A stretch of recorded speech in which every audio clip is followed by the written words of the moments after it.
Dahil pitch black sa loob ng dungeon, nagcast ng simpleng fire spell ang ilan sa mga D-rank mage-type hunters para mailawan ang kanilang daan at surroundings. May efficient at magandang party formation ang mga hunters. Nasa likuran ang mga mage-type hunters na nag-o-offer ng support.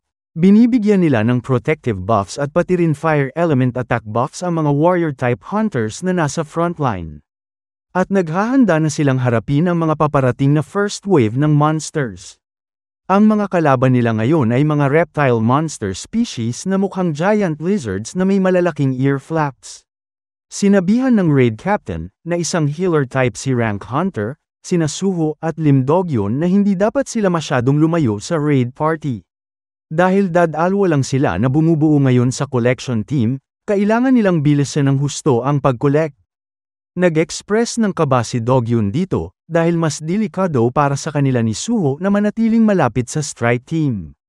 Pero si Suho ay unfazed dito at nag-iisip lang tungkol sa natanggap niyang Vulcan's Horn na isang anti-demon gauntlet. Inaasahan kasi niya na demons ang magpapakitang mga kalaban dito sa dungeon imbis na mga lizard monsters. Pero kontento pera naman si Suho dahil at least ay may pagkakataon siyang mapanood ng up close kung paano dapat mag-operate ang isang team of professional hunters. Interesado rin si Suho na matuto kung paano dapat nagtutulungan sa laban ang iba't ibang uri ng mages at warriors. Sunod, nilabas na rin ni Suho ang kanyang shadow key para ma-access niya ang kanyang shadow storage. Ayon kay Suho, naging masipag siya sa pagkumpleto ng kanyang mga daily quests at napakadami niyang napapatay na mga high-status goblins dahil dito. Nilapag niya sa shadow sa sahigang shadow key at pagsabi niya ng arise ay nagawa niyang mag-summon nga mga goblin shadow soldiers. Dahil nag-increase na rin kahit papano ang intelligence stat ni Suho ay kaya na niya ngayon mag-command ng up to 7 shadows at a time. Sa ngayon ay nagawa ng patayin ng raid party ang lahat ng lizard monsters. Kaya sinabi ng raid captain sa party na oras na para mag-take sila ng short break. Nagtaka naman at napatanong ang mga hunters kung bakit ang aga naman masyado magpapabreak ang captain. Kaya, pinaliwanag ng captain na kahit gustuhin pa nila at kayanin pa nila na mag-hunt pa ng mas maraming monsters ay kailangan nilang i-consider na dalawa lang ang members ng kanilang collection team. Nag-express pa ng galit ang captain sa kanilang pag-adjust dahil naho-hold back pa ang strike team ng dahil lang sa collection team. Pero bigla na lang nagulat ang captain nang makita na ang dami palang goblins na tumutulong sa paghakot ng mga corpses. Sinabi ni Dogyon na ang dali talaga ng buhay kapag kasama niya si Suho. At sinabi naman ni Suho na ang bagal pala magtrabaho ng strike team. May isa namang goblin na sobrang proud dahil tapos na agad sila sa pag-collect ng lizard corpses. Hindi makapaniwala ang raid captain dito at sa sobrang intense ng kanyang disbelief ay napasigaw pa siya ng tanong kung summons ba ni Suho ang mga goblins na ito. Nagulat pa nga ang proud goblin sa kanya. Sinabi naman ni Suho na oo in a nonchalant manner. Tinanong rin niya kung bakit niya ito natanong. Napaisip naman si Dogyon dahil parang naghahanap na naman ng away si Suho. Tapos, gamit ang dalawang kamay ay bigla na lang hinawakan ng captain ng malakas ang kamay ni Suho. Hiniling niya ang exclusive collection services ni Suho para sa kanyang strike team. Pero tinanggihan ito ni Suho at pinaliwanag wala siyang balak na magtagal sa collection gigs. Tapos ay nag-offer ang captain kay Suho ng highest possible salary based on the market. Hindi pa rin siya sumuko sa pag-recruit. Pero bigla siyang tinawag ng isa sa mga fighters niya at sinabing mayroon silang problema. Nagulat ang captain at si Suho nang sinabi niya na may na-discover silang isang normal human corpse. At pagpunta nila sa area kung nasaan ang human corpse ay makikita natin na kulay purple na ang balat nito at may mga makikitang traces ng luminous magic substance. Hinawakan ng captain para makumpirma kung isa itong tunay na human corpse. Sinabi naman ng isang mage na dahil may nakita siyang isang normal na accessory mula sa corpse ay malamang na ang taong ito ay isa lamang normal na person, isang non-awakened.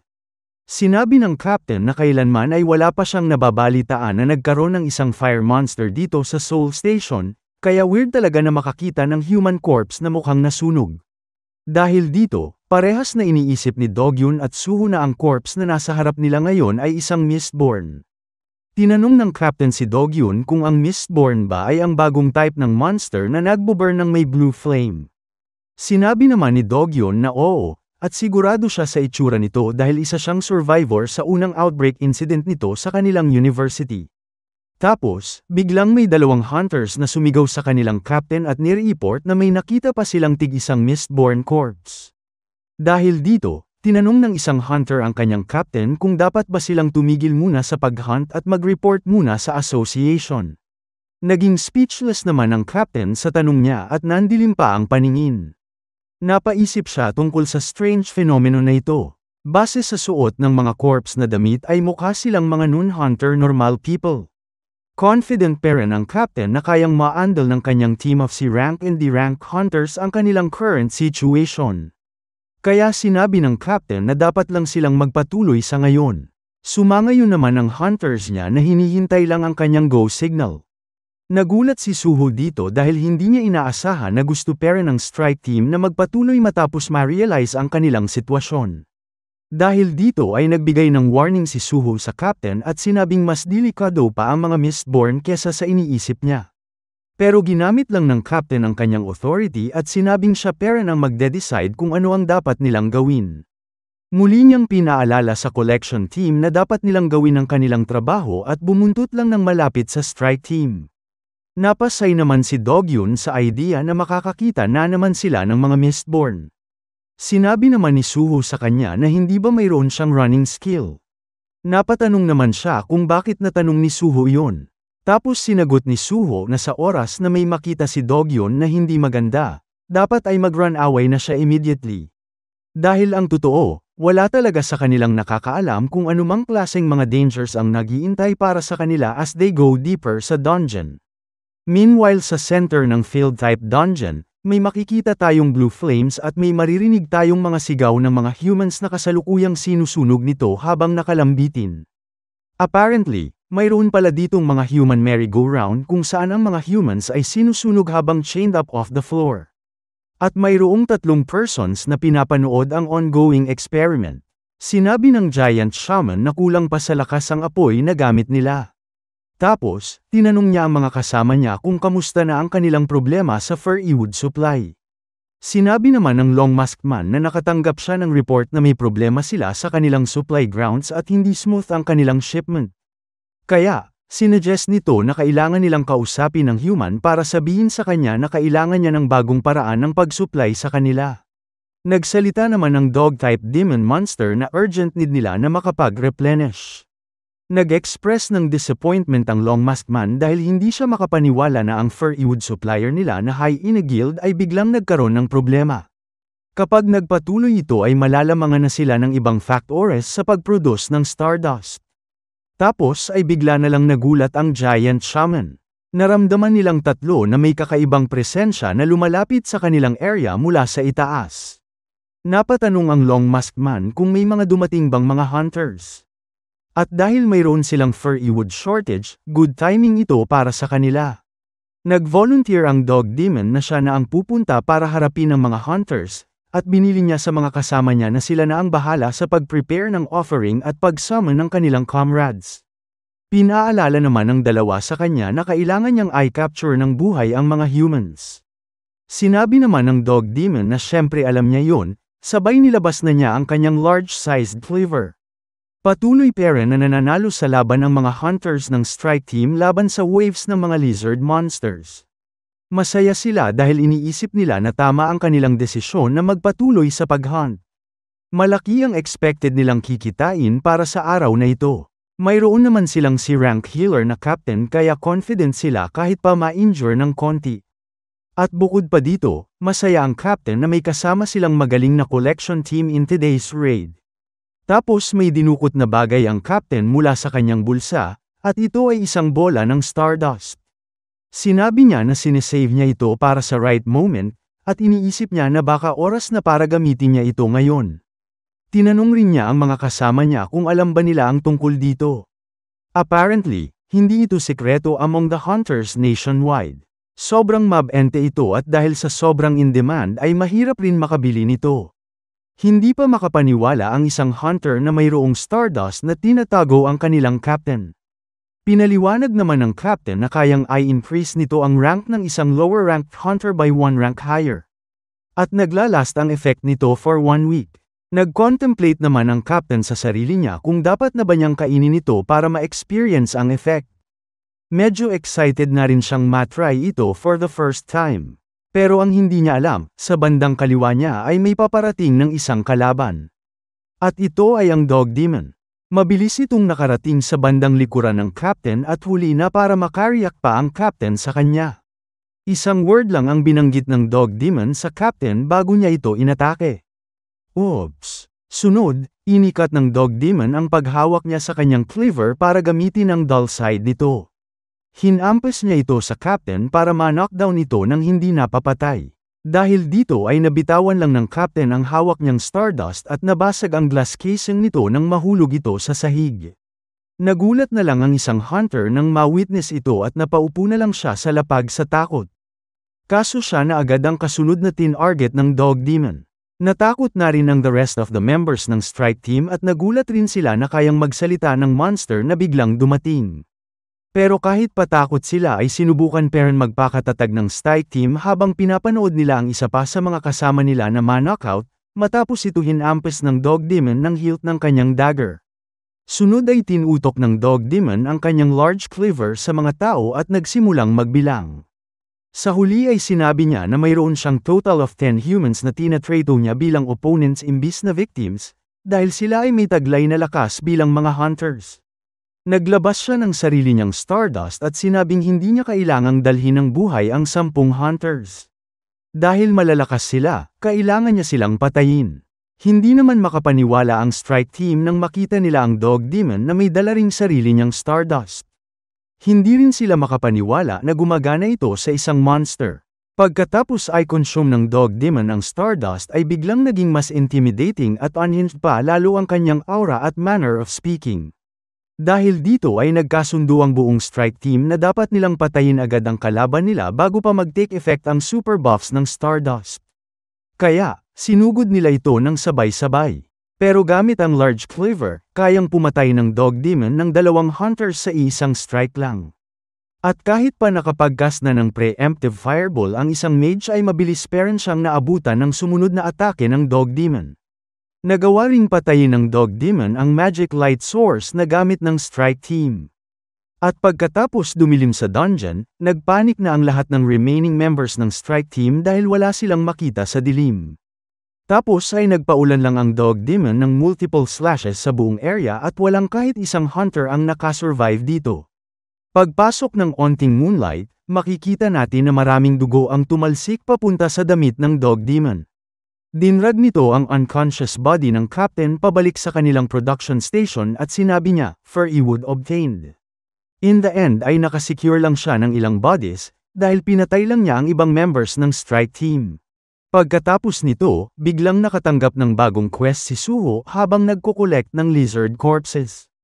At ang quest notice na ito ay sinasabihan siya na i-rescue ang mga human survivors na na-capture ng isang demon nearby. Nakadepende ang kanyang reward sa dami ng kaya niyang ma-rescue na survivors out of 7. Napatanggal na ng headgear si Suho dahil dito at na-realize na rin niya na hindi isang coincidence lang na isang demon ang makakalaban niya sa dungeon ngayon. Agad na tinawag ni Suho si Beru at in-inform niya ito tungkol sa bagong quest at sa mga demon kidnappers. Naisip rin ni Suho na baka sobrang in danger na ng mga humans ngayon kaya siya binibigyan ng quest rewards na based on success rate. Bago magsimula, inutusan muna ni Suho ang 2 niyang goblin shadows na itulak palabas ng dungeon entrance si Dogyun. Sinubukan mag-resist ni Dogyun habang nag-aalala para kay Suho, at tinanong niya si Suho kung paano na lang siya. Sinabi naman ni Suho sa kanya na balak niyang hanapin ang strike team. Tumindig naman ang balahibo ni Dogyun sa balak gawin ni Suho. Pero wala namang masabi si Dogyun dahil wala siyang confidence sa kanyang sarili. Sa huli ay sumunod rin si Dogyun sa gusto ni Suho dahil ayaw niyang maging hindrance sa kanya. Pero nangako siya na pagkalabas niya ng dungeon ay hihingi agad siya ng tulong mula sa Hunter Association. Nagpasalamat naman si Suho sa kanya. Kaya ngayon, agad na tinawag ni Suho si Gray mula sa Shadow Dungeon, at nag-respond naman agad ito. Agad nilang ginamit ang bond skill para mag-fusion. In-equip na rin ni Suho ang Vulcan's Horn, ang kanyang anti-demon gauntlet. At sunod ay nagmadali na sila ni Gray na tumakbo. At may katumbas na urgency ang bilis ng kanilang takbo. Habang palalim ng palalim ang paglalakbay papasok ng dungeon ay makikita natin ang isang greenlit door kung saan may makikita tayong trail ng human blood. At sa loob nito ay maraming spooky-themed grime at blood trail na makikita sa red-lit dark tunnel. Dito dumaan ang dog demon papasok ng production area kung saan niya dinala ang bago niyang mga biktima. Nireport nito sa kanyang mga kasama ang kanyang matagumpay na pagkuha ng furry wood. Na-impress naman ang long-masked man dahil ambilis talagang kumilos ng dog demon na kanilang youngest member. Sinabi ng long-masked man na malapit nang bumukas ang gate at masasama na nila ang demon. Sinabi naman ng dog demon na mas mabilis siya kaya siya ang nanalo sa contest. Tapos sinabihan lang siya ng long-masked man na dahil nanalo siya ay siya na lang rin ang maglinis sa dala niyang furry wood. Sinabi naman ng dog demon na ang unfair ng treatment nila sa kanya. Pero sumunod pa rin siya dahil tiningnan lang siya ng kasama niyang giant shaman. Inadres naman ng long-masked man ang giant shaman bilang brother, at sinabi niya na isang relief parent na well-stocked sila ng furry wood. Dahil dito ay hindi sila magkakaisyo sa pag-produce ng current batch ng Stardust. Apparently, magkakapatid na demons pala ang tatlo. Ang recipe ng Stardust ay nagmula sa poison recipe na napass down through the secret arts ng mga demons. Ang Stardust formula ay isang derivative awakening potion na nagmula sa recipe ng Blood Rage Poison.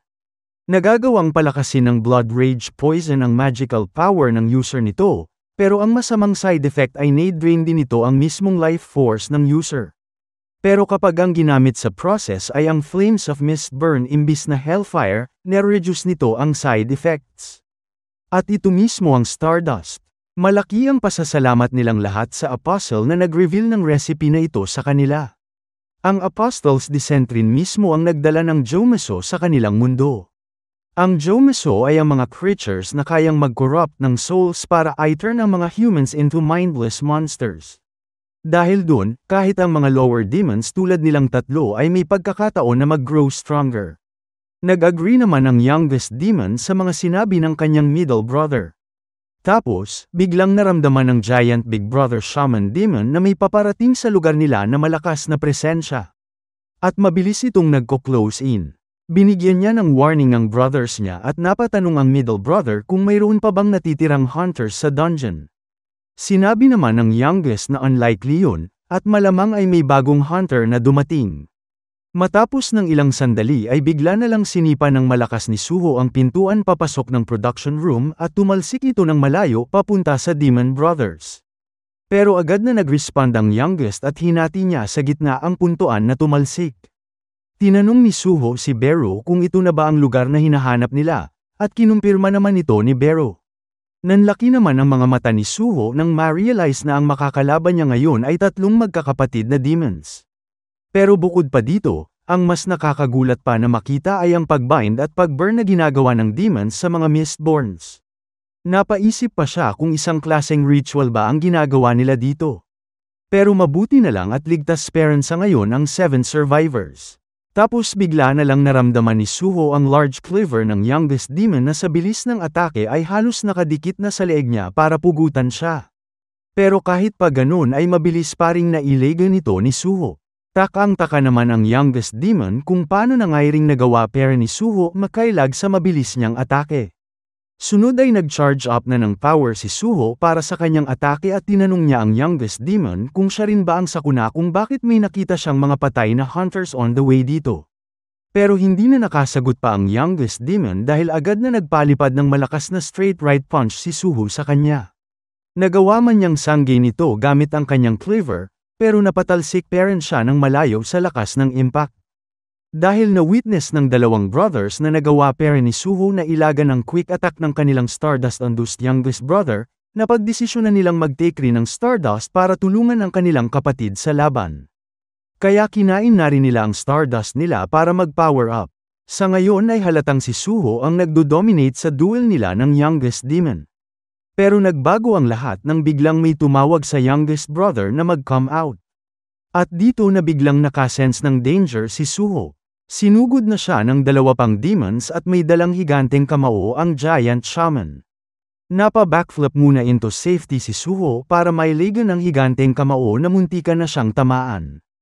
Pero kasunod naman ito ay agad rin niyang naramdaman sa kanyang likuran ang Long-Masked Demon na nagcha-charge na ng malakas na electric magic attack. Ginamit nito ang dalawa niyang kamay para ma-intensify ang charge base sa polarity at agad niyang panang-atake ito sa likod ni Suho.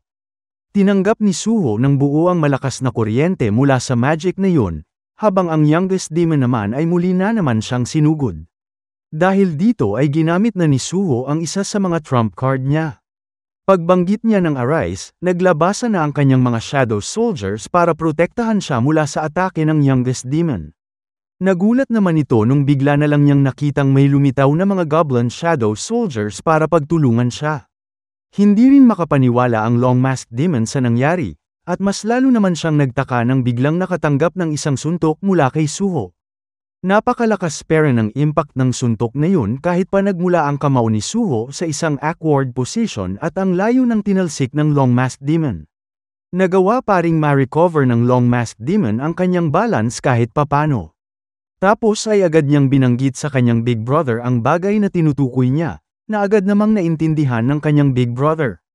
Ang tinutukoy pala ng dalawang magkapatid na demons ay ang sinama ni Suho na Shadow Soldiers. Naaalala nila na hawig ng mga ito ang Shadow Army na mula sa kapangyarihan ng Shadow Monarch na tumugi sa kanilang demon race. Sumangayon naman dito ang youngest demon habang nakikipaglaban sa mga Goblin Shadows. Napansin niya agad na hindi kasing lakas ng mga shadows ni Suho ang shadows ng Shadow Monarch, pero may negative effect parent sa kanilang magkakapatid ang ma-witness ito muli. Takot na takot silang kalabanin ng Shadow Monarch at ang kanyang shadows nung panahon na yon. Pero dahil hindi naman ang mismong Shadow Monarch ang katapat nila ngayon ay nagawa pa rin nilang magpakita ng tapang at confidence. Sa isip ni Suho, alam niyang mas mahina ang mga demons na ito kumpara kay Brokey, pero alam rin niyang kapag sabay-sabay nila siyang inatake ay mas lalo pa rin siyang mahihirapan sa laban na ito. Na-realize rin ni Suho na sayang lang ang mana niya kapag lagi lang nagre-resurrect ang kanyang Goblin Shadows, kaya mas maganda pang huwag na lang niya silang gamitin. Pero ngayon ay bumalik muna tayo sa isang flashback, sa oras kung saan balak palang i-consume ni Beru si Brokey. Pinaliwanag dito ni Beru kay Suho na konting parte lang ng corpse ni Brokey ang kinain ni Beru para lang makakuha ng memories. Tinanong rin niya si Suho kung bakit nais ni Suho na i-preserve ang corpse ni Brokey, lalo na't humihina ang Shadow Soldier depende sa tagal ng edad ng corpse nito. Pinaliwanag naman ni Suho na dahil sa na-witness niya na final moments ni Brokey na puno ng regret dahil sa pag-control ng Itarim sa kanya, naisipan niya na gamitin ang Power of Shadows para mabigyan si Brokey ng pagkakataon na makapag-rise up muli bilang isang warrior. Pero para magawa yon, humingi siya ng tulong kay Gray, at masaya naman si Gray sa idea ni Suho. Kaya ngayon ay muling inaccess ni Suho ang Shadow Dungeon para magsabi ng Arise sa corpse ni Brokey. Sinabi niya kay Brokey na kapag mayroon pa siyang past regrets at gusto pa rin niyang lumaban ay sagutin niya ang tawag niya. Matapos lang ng ilang segundo, ang corpse ni Brokey ay bigla na lang nagkaroon ng isang menacing shadow aura. At pinakaunang bumangon na parte ng katawan ni Brokey ay ang kanyang claw. Agad itong dumating sa fight scene at sobrang ikinagulat ng Long-Masked Demon na makita si Brokey dahil kilala niya ito mula sa Hyena Guild. Dahil dito, sinabi ni Suho na naging fair na ang numbers ng laban nila ngayon. 3 versus 3. Nalungkot naman si Beru dahil hindi siya kasama sa bilang. At ngayon, nagsimula na ang matinding bakbakan ng team ni na Brokey, Suho, at Gray laban sa tatlong magkakapatid na demons. Meanwhile, sa isang sulok sa loob ng dungeon, biglang may nagbukas na isang red gate. At mula dito ay may lumabas na babae. Dumating siya sa mismong location ng laban at base sa itsura niya, alam na natin na ang babaeng demon na ito ay si Essel. Napatanong na lang si Essel kung sino kaya ang nag-summon sa kanya papunta dito. At napatanong rin siya kung kagagawan ba ito ng isang demon na balak siyang patayin. Tapos, bigla na lang siyang nagulat nang makakita siya ng isang Shadow Soldier na kabilang sa nagaganap na labanan sa harapan niya. Patuloy lang na nagpapalitan ng mga atake si Suho at ang youngest demon, at wala pang nakakakuha sa kanila ng upper hand. Nagbabanggaan lang palagi ang gauntlet ni Suho at ang cleaver ng youngest demon. Pero this time, dinaplisan lang muna ni Suho ang clash ng gauntlet niya sa cleaver para makailag siya pa left side at ma-fall out of balance ang youngest demon. Ne-execute naman ni Suho mabuti ang kanyang naplanong move at nagpanik na ang kalaban. Ngayon ay mabibigyan na niya ng straight right punch ang youngest demon para matalo na niya ito. Pero, agad siyang napatigil nang mapansin niya na muling may pinadala sa kanyang purple lightning magic mula sa middle brother. Madali namang nakailag si Suho sa lightning strike, pero matagumpay na naligtas ng middle brother ang buhay ng kanyang youngest brother. Nairita na si Suho dahil sa sunod-sunod ma-interference na natatanggap niya. Mahirap para kay Suho na harapin ang skill combinations ng tatlong demon brothers na sanay magtulungan. Ayon kay Suho, kapag tumagal pa ang laban na ito ay mauubusan na siya ng mana dahil sa paggamit ng bond skill kasama si Gray. Bukod pa dito ay namamroblema rin si Suho dahil na-reach na rin agad ng shadow ni Brookie ang limit nito sa pagharap sa Big Bro Demon, lalo na't weaker version ang shadow ng original. Napaisip si Suho kung may paraan kaya na mapaghiwalay niya ang dalawang magkapatid para ma-isolate niya ang laban ng one-on-one. Tapos, bigla na lang dumating si Essel at pumagitna sa dalawang Demon Brothers at kay Suho. Sunod ay tinanong ni Essel ang lahat kung nasaan na si Song Jinwoo. Tinanong ito ni Essel nang may kasamang galit at nakahandang gamitin ang kanyang great sword. Nagtaka naman si Suho kung saan nanggaling ang sugatang female knight na bigla na lang dumating. At nagtataka rin siya at si Beru kung bakit nito hinahanap ang kanyang tatay. Dahil dito ay napatnong si Beru kay Essel kung ano ang ginagawa niya dito. Nagulat naman si Essel dahil pamilyar sa kanya ang boses ni Beru. At tama nga nang hinala si Essel. Sa sobrang tuwa niya na makita si Beru ay pinisil pa niya ang pisngi nito. Tinanong rin niya kung nasaan na ang katawan ni Beru. Tinanong na naman ni Essel kung asan na si Song Jinwoo at sino yung lalaking kasama ni Beru ngayon. Sagot naman ni Beru na mahabang kwento yun. Napatanong ang youngest demon sa kuya niya kung ang dumating ba na babaeng demon ay ang kanilang na-summon. Kinumpirma naman ng middle brother ito. Pero hindi niya mapaliwanag kung bakit mukhang kilala ng babaeng demon ang kanilang mga kalaban. At magiging malala ang sitwasyon nila kapag nagdesisyon ang kanilang na-summon na sa kabilang panig pa kumampi. At sa laki ng tuwa ni Essel na muling makita si Beru ay mukhang nangyari na nga ang kinakatakutan nila. Nagulat naman si Essel nang bigla siyang inutusan ni Beru na talunin ang kalaban nilang demons at mamaya na lang daw sila mag-celebrate ng reunion.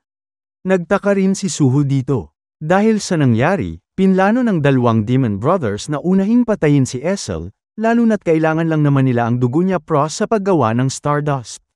Naisip naman ni Suho na parang naaalala niya na nakita na niya dati si Essel from somewhere.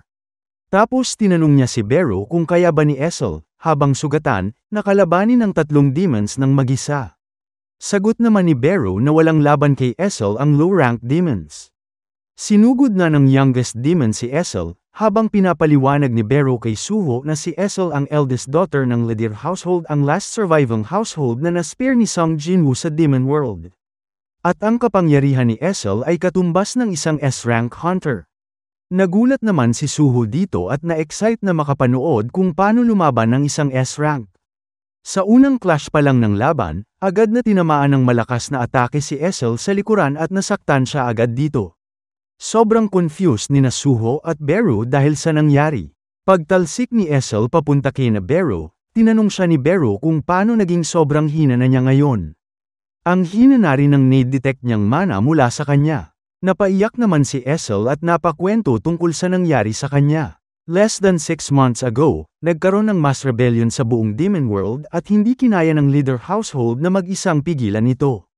Nakapag-survive lang siya dahil sa tulong ng kanyang servants, pero nakuha ng mga kalaban ang dugo niya habang tumatakbo siya. Dahil doon ay nawala ang powers niya. Sinubukan na lang ni Essel na humiram ng powers mula kay Beru, pero sa disappointment ay sinabi lang ni Beru na sayang lang ang mana niya sa kanya.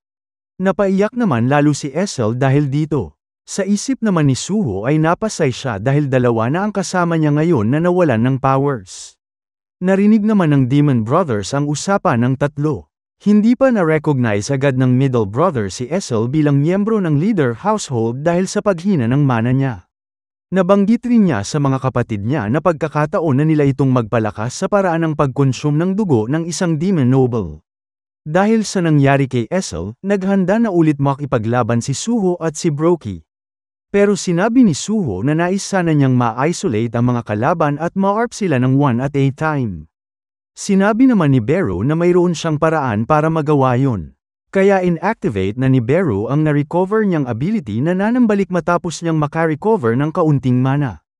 At agad niyang ginamit ito kay Essel. Ang pangalan ng skill na ito ay Harsh Orders, at binigyan niyo si Essel ng 50% boost sa lahat ng stats. Kaso nga lang, may side effect rin ito na insanity. Sa sobrang gigil ay bigla na lang sumugod ng mag-isa si Essel sa mga kalaban, habang sinasabihan siya ni Beru ng go forth, useless female demon. Medyo naawa naman si Suho kay Essel, pero ang importante ay makuha niya ang gusto niyang one-on-one scenarios. Tulad ng kanina, si Brookie ulit ang humarap sa Giant Shaman. Tapos sinugod naman ni Essel ang middle brother gamit ang kanyang spear, na nagawa namang masangga. Pero mabilis na pumunta sa likuran ni Essel ang youngest demon at tinmaan niya si Essel ng cleaver sa likod.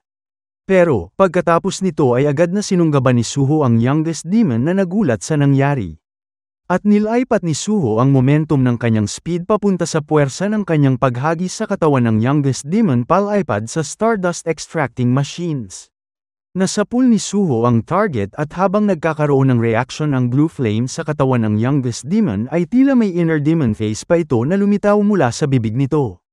Tapos, bigla na lang nahati sa gitna ang mukha nito dahil ginamit na pala ni Suho ang mismong cleaver niya para maglabas ng malakas na slash na nagawang hatiin ang buong katawan ng demon. Pagkatapos nyo ay binalik na ni Suho ang cleaver ng youngest demon sa kanya at nagbigay na ng notice ang system na natali na ni Suho ang isang low-rank demon. Nag-level up si Suho dito at inabsorb naman ng Vulcan's Horn ang soul ng demon, kaya nag-increase na ang physical damage boost nito into 31%. Meanwhile, patuloy lang na inaatake ni Essel ang middle brother na parang isang baliw. At nahihirapan na rin ang demon sa pag-maintain ng magic shield na kinakast niya. Nainis rin ito nang malaman na napatay na pala ni Suho ang kanilang youngest brother. Pagkatapos ng ilang sandali, na-exhaust na rin ang energy ni Essel dahil sa harsh orders effect, kaya na-expire na rin ang effect nito. Dahil dito, bigla na lang natamba si Essel paarap at nagulat na lang ang middle brother sa kanya. Pero mas lalo pa niyang ikinagulat nang maramdaman na nasa likod na pala niya bigla si Suho at hawag na niyo ang ulo at leg niya. Malakas ang pag-snap ni Suho sa neck niya at agad niya itong ikinamatay. Pagkakumpirma ng system sa pagkamatay ng middle brother, inabsorb rin agad ng Vulcan's Horn ang soul nito. Sunod, makikita naman natin na nagawang ma-overpower ng Big Brother Demon si Brookie na napatalsik pa niya ng malayo at nag-crash sa wall. Tapos, bigla na lang napatigil ang Big Brother Demon nang ma-realize niyang nag-iisa na lang pala siya sa laban, dahil namatay na ang useless brothers niya. Bukod pa dito, hindi pa rin niya talaga natatalo si Brookie. Pero bigla na lang mabilis na tumakbo ang Big Brother Demon papunta kay Essel, dahil naisip niya na kaya pa rin niyang manalo sa laban kapag na-consume niya ang dugo ng isang Royal Demon upang lumakas. Pero agad din siyang napigilan ni Suho nang bigla siyang nakatanggap ng malakas na flying kick mula sa kanya. Natakot at nag-alala na lang ang Big Brother Demon dahil dito. Tinitigan naman siya ni Suho ng may ngiti at sinabihan siya nito na wag niya siyang ubusan ng bagay na maabsorb. At pagtawag ni Suho kay Brookie, agad na dumating si Brookie na handang lapain ang buong ulo ng Big Brother Demon. Pagkatapos nito ay biglang nagkamalay na si Essel. Nilapitan ni Beru si Essel para kamustahin siya. Sinabi naman ni Essel na ang sama ni Beru sa ginawa niya, at tinanong rin niya kay Beru kung sino yung lalaking kaya rin mag-summon ng Shadow Soldiers katulad ni Song Jinwoo. Sinagot lang ni Beru na hindi lang maalala ni Essel dahil hindi siya loyal enough, kaya binigyan pa siya ni Beru ng pagkakataon na alalahanin ng mag-isa. Dahil dito ay biglang natulala si Essel nang ma-realize kung sino ang lalaking kasama ni Beru. Pagkatapos ng laban ay naabsorb na ng Vulcan's Horn ang soul ng last demon at nag-level up na si Suho sa level 20. At dahil dito ay na-unlock na rin ni Suho ang Store Purchase ability. Na-excite na si Suho dito at nag-diffuse na rin ang fusion nilang dalawa ni Gray. Meanwhile si Essel ay nakatulala pa rin dahil hindi siya makapaniwalang ang lalaking nakikita niya ngayon ay walang iba kundi ang young monarch na si Song Suho. Tinawag ni Essel si Suho bilang ang young monarch, at nagtaka naman si Suho kung bakit siya natawag ni Essel sa pangalan na yun. Makikita naman natin sa likod si Brookie na masayang pinapat sa ulo si Gray na magwawag ng tail. Pinaliwanag ni Essel na hindi lang niya nakilala ng una si Suho dahil nagbago ang itsura niya. Kamukhang-kamukha ni Suho ang kanyang tatay, ayon kay Essel. Tapos, pagkasabi niya noon ay bigla na lang siyang nawala ng malay at bumagsak sa lapag. Tinanong naman ni Suho si Essel kung okay lang ba siya at kilala ba niya si Beru. Chinek naman ni Beru si Essel dahil unresponsive siya, pero mukha naman daw siyang hinimiti lang sa pagod kaya di nila kailangan mag-alala dahil buhay pa naman siya. Pagkatapos ng ilang sandali, dinala na ni Suho into safety ang lahat ng 7 survivors sa isang tabi at sinimulan na ni Beru na i-heal sila. Masaya naman si Suho dahil nagawa niyang maligtas ang lahat ng 7 survivors, kaya excited na rin siya sa matatanggap niyang quest reward. Pag-check niya ng kanyang mga natanggap, nakakuha siya ng 3 attribute points at 700 gold. Nagulat naman si Suho nang makita na nakatanggap siya ng gold, kaya naisip niya na baka dahil dito ay maaari na siyang makagawa ng store purchase. Kaya, binuksan niya ang store at nakita niya na maraming binibente ditong iba't ibang mga items at potions. Tama siya nang hinala na dito nga niya pwede magamit ang kanyang gold, at pinaalala nito sa kanya ang panahon nung bata pa siya kung saan sa tuwing may natatapos siyang isang errand ay binibigyan siya ng tatay niya ng allowance money. Napangiti naman si Suho sa magandang memory, at naalala rin niya na ang tatay niya rin mismo ang nagbigay sa kanya ng leveling up system na gamit niya. Kaya muli siyang nagpasalamat sa tatay niya. Nilapitan naman ni Suho si Essel na wala pa ring malay ngayon. Pero nagtaka si Suho nang malaman na hindi pala siya pinapayagan ng system na mag-transfer ng potion sa ibang tao. Mabilis naman ring na-realize ni Suho na kahit di niya ito pwedeng ibigay ay pwede pera na siya mismo ang magpapainom ng potion sa ibang tao. Kaya, binuhos na niya agad ang contents ng basic healing potion sa bibig ni Essel. Effective ito at bumalik na rin ang complexion ni Essel. Na-impress naman si Beru sa Genero City ng ginawa ni Suho dahil sayang lang daw ang gold niya na ginamit para lang pagalingin ang isang worthless demon. Sunod, naisipan ni Suho na dalhin muna nila ang mga survivors sa Shadow Dungeon dahil hindi nila pwedeng iwanan sila dito. Binilin rin niya kay Brookie ang pagbitbit sa mga natalong demons. Kaya nauna nang pumasok si Brookie sa portal, at mukhang si Gray naman ang nakatoka sa pagbitbit kay Essel. Tinanong naman ni Beru si Suho kung hindi pa ba sila tutuloy. Pero habang pinagmamasdan ang hawak niyang cleaver mula sa youngest demon, ay sinabi lang niya na mayroon pa siyang kailangan gawin. Lumapit si Suho sa kinakatayuan ng Mistborn Go-Round Hanging Contraption. At nang makita niya muli ang mga human bodies na sinusunog ng blue flame ay naisip niya na mukhang sobrang painful ng suffering nila. Dahil dito ay nagsorry na lang si Suho sa mga Mistborns at hinanda na niyang gamitin ang cleaver. Ayon kay Suho, ito lang ang paraan para matulungan niya sila. Inactivate na ni Suho ang skill niya na Storm Slash, at nag-resonate sa tunnels ang intensity nito. Meanwhile, sa labas ng vicinity ng dungeon, mayroong dumating na isang matangkad at maskuladong lalaki na base sa appearance ay mukhang isang hunter galing sa Hunter Association. Mayroon isang agent na nag-report sa kanya tungkol sa mga nakita nila sa loob, at ayon sa agent na ito ay mukhang hindi galing sa mga lizard monsters ang scout scratches sa walls at wounds ng mga namatay na hunters, kundi mula sa isang blade. Dahil sa report ng agent ay napaisip ang hunter kung ano pa kayang uri ng kalaban ang involved sa dungeon. Sa likod naman niya, makikita natin si Dogyo na gusto nang maunang umalis bago pa siya tanungin ng hunter tungkol sa nangyari sa loob. Pero bago pa siya makalayo ay tinawag na agad siya ng hunter at tinanong siya nito kung siya ba ang kanilang informant at kilala ba niya si Sang Suho. Sinabi naman ni Dogyo na junior colleague niya si Suho na tinulungan siya sa collection team. Sunod, tinanong naman ng hunter sa kanya ang location ni Suho. Nagtaka at napatahimik naman si Dogyun dito. At mukhang hindi masaya ang hunter na pinag-iintay pa siya ng sagot sa tanong. Kaya napakamot ulo na lang si Dogyun habang pinapaliwanag na sabay silang tumakas ni Suho mula sa dungeon. Parehas sila ni Suho na i-rank hunters lang kaya wala silang magawa kundi mag-request ng support mula sa association. Tinitigan naman ng hunter si Dogyun sa mata, bago niya ito hinawakan sa balikat at sinabihan ng well done. Sinabi rin ng hunter sa kanya na yun ang best decision na pwede niyang magawa, ayon sa protocol ng Hunter Association. Sunod, iniwan na ng Hunter si Dogyun at inutusan na niya ang mga tao niya na mag-search for traces.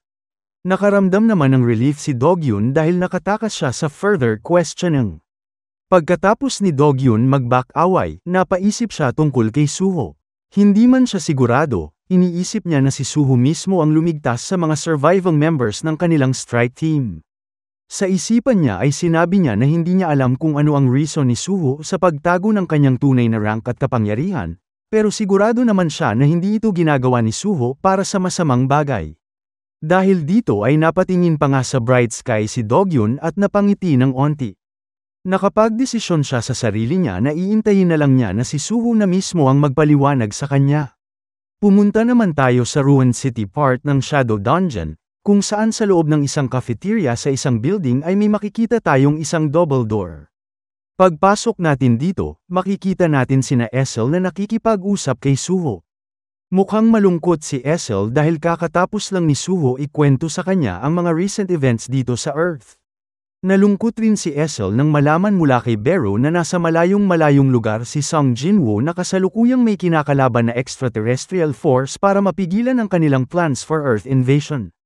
Kinwento ni Beru kay Essel na pinadala siya ni Sung Jinwoo dito sa Earth para ma-unseal ang seal na nilagay ng Shadow Monarch sa anak niyang si Suho noong bata pa ito. Pero pagkarating ni Beru ay nakita niya agad na nagawa ng ma-unseal ni Suho ang kanyang seal ng sarili lang niya. At dahil dito ay isa talaga siyang tunay na prodigy. Tinanong naman bigla ni Suho si Essel kung nagkita na ba sila dati, dahil pamilyar sa kanya ang itsura niya. Kinumpirma naman ni Essel ang hinala ni Suho.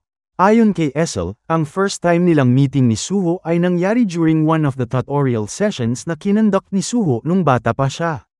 Sinabi rin ni Essel kay Suho na sinabi ni Suho sa kanya dati na hindi niya siya kakalimutan, pero mukhang hindi natupad ni Suho ang pangako niyang yun. Bigla namang napaisip si Suho dahil sa mga sinabi ni Essel, at na-realize niya na ang hazy ng memory niya tungkol sa nangyaring tutorial session. Hindi nga lang alam ni Suho ang dahilan kung bakit nga ba hazy ito, at sumasakit na rin ang ulo niya kakaisip. Tapos, bigla na lang gumana ang pag-recollect ni Suho sa kanyang buried memory. Naalala niya na nakita niya si Essel dati at naalala rin niya na nasa gitna siya ng laban nung panahon na yun. Hindi rin siya makapaniwala sa memory na bigla na lang niyang naalala. Binanggit naman ni Suho na naaalala na niya si Essel bilang ang kalaban na agad sumuko sa kanya sa oras na nagkita sila. Na-disappoint naman ng sobra si Beru sa narinig niya tungkol dito at nahiya naman ng sobra si Essel na walang masabi at napaiyak na lang. Tinanong ni Beru si Essel kung ano ba ang nangyari sa kanya sa Demon Realm at bakit ang laki ng hinina ng kapangyarihan niya. Naging reluctant naman si Essel sa pagsagot. Sinabi na lang ni Essel na mas maganda na ipaliwanag na lang niya kay Suho ang nangyari. Tinanong muna ni Essel kung narinig na ba ni Suho mula kay Beru ang tungkol sa pag-annihilate ni Sung Jinwoo sa Demon King at sa iba pang mga Demon Nobles. Ito ay dahil matapos mangyari yun, nagsimula ang panahon kung saan ang clan ni Essel, Ledir Clan, ay naging top-ranked clan ng Demon Hierarchy. Nanirahan ang Ledir Clan sa Demon Realm sa loob ng Demon Castle simula noon at lagi lang silang nagiintay na ma-summon sila ni Sung Jinwoo. Ilang dekada na silang nabuhay doon ng mapayapa simula nang pinatawag sila ni Jinwoo. Pero nagkaroon na lang sila bigla ng bagong problema almost 6 months ago. Ayon kay Essel, nagkaroon ng magical enhancer substance na nagsimulang kumalat sa realm nila at pinaggagamit ng mga demons. At ang tawag dito ay Stardust. Nagulat naman si Suho nang marinig kay Essel ang tungkol dito. Sa isip ni Suho, na-realize niya na narinig na niya ang Stardust mula sa 3 Demon Brothers na nakalaban niya earlier.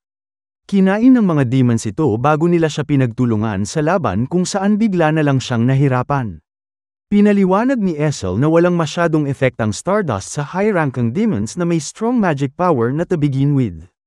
Pero pagdating sa low-ranking demons, sobrang laki ng magic power amplification na binibigay sa kanila ng paggamit ng Stardust. At walang cost ito sa kanila. Naging catalyst ang Stardust para magtipon at magsama-sama ang mga demons na bumuo ng isang rebellion, lalo na't ang tagal nang hindi nagpapakita sa kanila ni Sung Jinwoo. Nag-rebel ang sobrang daming mga demons laban sa Ledir Clan na nasa ilalim ng proteksyon ng Shadow Monarch. Eventually ay nag-escalate into a full-blown war ang spark of rebellion ng mga demons at ginawa ng Leader Clan ang lahat para ma-defend ang Demon Castle na pinagkatiwala sa kanila ni Sung Jinwoo. Pero after almost 6 months ay natalo rin sila at nabigo, dahil walang sapat na lakas ang Leader Clan para pigilan ang Demon Rebellion. Nalungkot naman si Beru at Suho sa kwento ni Essel. Tinuloy ni Essel ang kwento. Pagkatapos matalo ng rebellion ang Leader Clan, nagawa pa nilang i-drain ng dugo ng captives mula sa kanilang pamilya. At upang lalo pa silang lumakas ay ininom nila ang dugo mula sa mga pureblood demon nobles. Habang kinukwento ito ni Essel ay makikitang traumatized parent siya dahil sa matinding pagninig ng kanyang mga kamay. Ayon kay Essel, iyon ang nangyari kung paano naging mga sacrifices ang kanyang tatay at family members. Nawalan rin ng lakas si Essel dahil marami ring dugo ang na-drain mula sa kanya. Mangiyak-ngiyak na si Essel na sinabi sa kanila na ang pathetic niya dahil siya lang ang mag-isang nag-survive. Dahil wala na sa kanila ang Demon Realm, napatanong pa siya kung ano kaya ang sasabihin sa kanya ni Sung Jinwoo tungkol sa nangyari. Pagbanggit ni Suho ng "You've been through a lot", biglang nanlaki ang mga mata ni Essel sa unexpected response. Madalas raw ni Suho na iniisip kung ano kaya ang gagawin ng tatay niya sa sitwasyon na ito. Pero inassure niya si Essel na dahil ginawa naman ng Leader Clan ang lahat ng makakaya nila, more than enough na yun. Naniniwala si Suho na yun ang sasabihin ni Jinwoo kay Essel. Tapos, nagpasalamat si Suho kay Essel para sa loyalty niya ng buong Leader Clan para sa kanyang tatay. Sunod, sinabi ni Suho na gusto niyang makatulong kay Essel, at gusto niyang magkasama nilang pagtutulungan ang pag-restore sa Leader Clan. Wala namang masabi si Essel dito at napatulala lang siya dahil mula sa mga sinabi ni Suho sa kanya ay nagkaroon siya ng isang flashback mula sa panahon kung kailan balak palang kalabanin ni Sung Jinwoo ang Demon King na si Baron. Dito pinanggako sa kanya ni Jinwoo na sisiguraduhin niyang magiging number 1 ang Leader Clan. Ang frown ni Essel ay nag-turn into a smile dahil dito, at napaluha pa siya. Tapos bigla na lang nakatanggap si Suho ng notification tungkol sa gratitude ni Essel para sa kanya. Kitang-kita rin naman talaga kay Essel ito sa malaki niyang ngiti. Tapos tinanong ng system kay Suho kung gusto ba niyang gawing isang companion si Essel, ang Heir of the White Flame. Napatitig pa si Suho at si Beru kay Essel na kasalukuyang nagwa-wipe ng tears of joy. Hindi makapaniwala si Suho na ang demon na nasa harap niya ngayon na si Essel ay ang pangalawang monarch descendant na dapat niyang ma-recruit sa kanyang long-term quest na binigay sa kanya ng system. Ayon sa system notice, si Essel ang last survivor of the pureblood demon nobles. At mukhang ito ang dahilan kung bakit siya ang itinaguriang descendant of white flames. Natuwa naman si Suho sa opportunity na ma-recruit si Essel bilang isang teammate. Dahil dito ay nagkaroon ng pangalawang bond skill si Suho, at si Essel naman ang partner niya dito. Ang pangalan nito ay Demon Blast, at meron itong 0% charge amount. Nag-appear din kay Essel ang notice na ito, hindi lang kay Suho. Kaya, ikinagulat ito ng sobra ni Essel. First time niyang makakita ng isang status window. Sinabi ni Suho kay Beru na hindi niya in-expect na ang mga nagiging teammate niya ay nakakatanggap rin ng abilidad na makakita ng status windows mula sa system. Hindi naman kasi nagsasalita si Gray kaya hindi niya malaman sa kanya. Napatanong na lang si Beru kay Suho kung totoo bang isang descendant si Essel. Sinabi naman ni Suho na tama siya ng iniisip. Ngayon ay official na isang teammate na ni Suho si Essel, bilang ang descendant of White Flames. Kahit si Essel ay hindi makapaniwala na siya mismo ay isang monarch descendant. Pagkatapos nito, lumabas muna ng building ang buong party kasama si Brookie. Dinala sila dito ni Suho dahil excited siyang masubukan ang bago niyang bond skill kasama si Essel, kaya sinabihan niya si Essel na subukan na nila ito ngayon. Sumunod naman si Essel sa gusto ni Suho, at sa pag-activate ng bond skill Demon Blast ay biglang nagliyab ng malaputing apoy ang buhok ni Essel. Naging sobrang luminous ang buong katawan at armor niya at sa mga kamay niya ay may isang intense na dark demon magic na nag-collect into a concentrated energy ball. Tapos, nag-transfer ang power nito sa kanang kamao ni Suho na nagulat sa na-experience. Pero pagkatapos magawang ma-transfer ang lahat ng energy sa kamao ni Suho ay bigla na lang nanghina at natamba sa lapag si Essel. Nagulat si Suho sa nangyari at nag-alala siya para kay Essel. Nag-sorry naman si Essel dahil na-deplete agad ang lahat ng energy niya matapos lang gamitin ang skill ng isang beses. Pero sinabi naman ni Suho na wag na siyang mag-alala tungkol dito. Ngayon, natutunan na ni Suho na ang bago niyang bond skill ay nagko-consume ng lahat ng energy ni Essel sa isang gamit lang. Kaya napa-wonder na lang siya kung gaano ba talaga kalakas ang skill na ito. Habang nakahiga sa lapag, napaisip naman si Essel tungkol sa Demon Blast skill na binibigyan siya ng pagkakataon na magpadala ng kanyang power papunta sa Young Monarch. Naiisip nila na mukhang malakas ang kapangyarihan ng atake nito. Kaya agad na ta-insting ito ni Suho sa dingding at panangsuntok niya ang kanyang Demon Blast Charged Fist. Pero ang resulta nito ay isa lamang small-sized na pagwasak ng parte ng dingding na tinamaan. Na-speechless naman si Suho at Beru dahil sa sobrang disappointment. Sinabi ni Beru na mukhang wala namang pinagkaiba ang suntok ni Suho na may Demon Blast sa normal niyang suntok. Sinabi naman ni Suho na mukhang iba lang talaga ang bond skill ni Gray. Nag-note naman si Gray ng may smug na mukha sa harap ni Essel, at nagulat naman si Essel dahil matapos maubos lahat ng energy niya ay ang onti lang naman ang nadagdag nito na damage sa suntok ni Suho.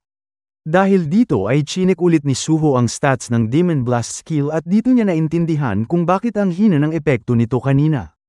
At ito ay dahil 0% pa lang ang charge amount nito nung ginamit niya. Kaso ang problema talaga niya ay wala siyang idea kung paano ito pwedeng ma-charge at magamit ng maayos. Bigla naman siyang inistorbo ni Beru ng isang request, at tinanong nito kung mapapayagan ba siya ni Suho na kainin ang 3 demon corpses para sa kanilang mana at memories. Tumanggi naman si Suho dahil balak pa niyang mag-extract ng shadows mula sa kanila later on. Sinabi naman ni Beru na baka gusto na ni Suho gawin ito ngayon na. Nakinig naman si Suho sa payo niya at binanggit na nga niya ang Arise. Pero walang epekto ito sa 3. Nire-report ng system sa kanya na corrupted ang mana ng 3 kaya hindi available ang kanilang shadow extraction.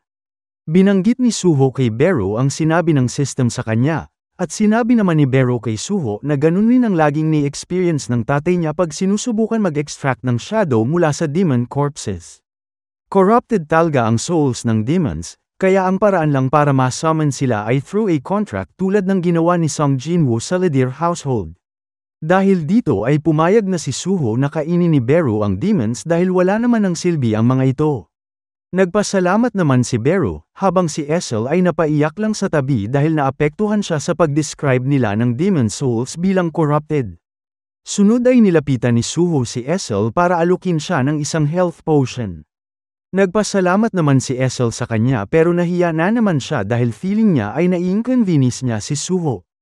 Tapos, nagulat na lang si Essel nang inalok ni Suho sa kanya na magstay sa city area ng Shadow Dungeon dahil alam ni Suho na walang matitirhan na lugar si Essel. Agad naman na ni-recognize ito ng system at naging official na owner na si Essel Ledir ng White Flames territory na sakop ang buong city area. Masaya lang si Suho na sinabi kay Essel ng may ngiti na hindi na niya kailangan pa mag-alala tungkol sa mga detalye dahil isa na niya siyang teammate. Nakatulala pa rin si Essel dahil hindi siya makapaniwala sa ginawa ni Suho para sa kanya. Pero tiningnan ni Suho si Beru dahil bigla itong napasigaw. Tinanong ni Suho si Beru kung mayroon ba siyang problema. Mukhang sobrang kabado kasi ni Beru na labis na pinagpapawisan dahil sa mga nakita niyang memories mula sa demon corpses. Pero more importantly, mayroon siyang mga nahanap na clues tungkol sa Itarim's Apostle. Nagulat naman si Suho sa sinabi niya. Dahil dito, nagpalipas muna ng ilang minuto ang party para makapaghanda sila sa pakikinig at para makapaghanda rin si Beru sa pagpaliwanag ng maayos.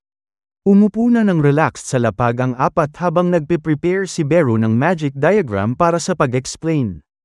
Ayon kay Beru, ang 2 main points na kailangan muna nilang maintindihan ay una, currently being distributed na sa Earth ang Stardust. At pangalawa, ang Mistborns ay mga monsters mula sa ibang universe. Nagulat ng sobra si Essel dahil akala niya exclusive lang ang Stardust sa Demon Realm. At nagulat rin si Suho dahil mula sa ibang universe ang Mistborns. Tinuro naman ni Beru si Brokey dahil ayon sa memories niya, directly related si Brokey at ang buong Hyena Guild mula sa Mountain Field sa 3 demons na tinalo nila kanina. Ang Hyena Guild ang nagsisilbi bilang supplier ng 3 demons para sa mga humans na kailangan nila bilang for Ewood. Ginagawa nilang corrupted ang mga katawan ng mga humans para i-convert sila into mistborns, na essential para sa pag-produce ng material sa paggawa ng Stardust. Bukod pa sa winasak nila na Stardust Manufacturing Facility kanina, mayroon pang ibang mga lugar na tulad rin ito. At ang tawag nila dito ay Stardust Factories. Long story short, ang Hyena Guild ang nagkikidnap ng mga humans, at ang Grim Reaper Guild naman ang nagdi-distribute ng kidnapped humans papunta sa mga factories. At ang mga independent factories ang kanya-kanyang nagpro-produce ng Stardust gamit ang mga humans na yon. Malakas ang kutob ni Beru na ang Itarim ang nasa likod ng lahat ng nangyayari sa tatlong panig. Napaisip naman ng malalim si Suho nang ma-realize na related ang lahat ng ito sa long-term goal ng Itarim na ma-invade ang Earth. Tapos nung sinabi ni Beru na isang human ang nag-create ng Stardust Manufacturing System, nanlaki ang mga mata ni Suho sa sobrang gulat. Ayon kay Beru, nalaman niya na mayroong isang human na tumutulong sa Itarim's Apostle na kasalukuyang nagtatago dito lang mismo sa Earth. At ang human na yun walang iba kundi si Lee Min-sung, ang CEO ng Grim Reaper Guild. Kapag nagawa nilang imbestigahan si Min-sung, sigurado si Beru na magagawa nilang matagpuan ang Itarim's Apostle. Kinabukasan ng hapon sa city, dito naman tayo sa labas ng building ng Hunter Association kung saan makikita natin na napakadaming mga reporters ang nag-aabang sa paglabas ng CEO na si Lee Min-sung. Paglabas niya, makikita natin na marami siyang kasamang mga bodyguards. At mula sa mga eye bags niya, makikita natin na parang wala siyang tulog at para rin siyang drug addict. Napaulanan siya ng mga tanong mula sa mga reporters tungkol sa investigations ng Hunter Association sa involvement ng Grim Reaper Guild sa kidnappings. Sinagot naman ni Min-sung with confidence na as expected ay nadim siya na innocent.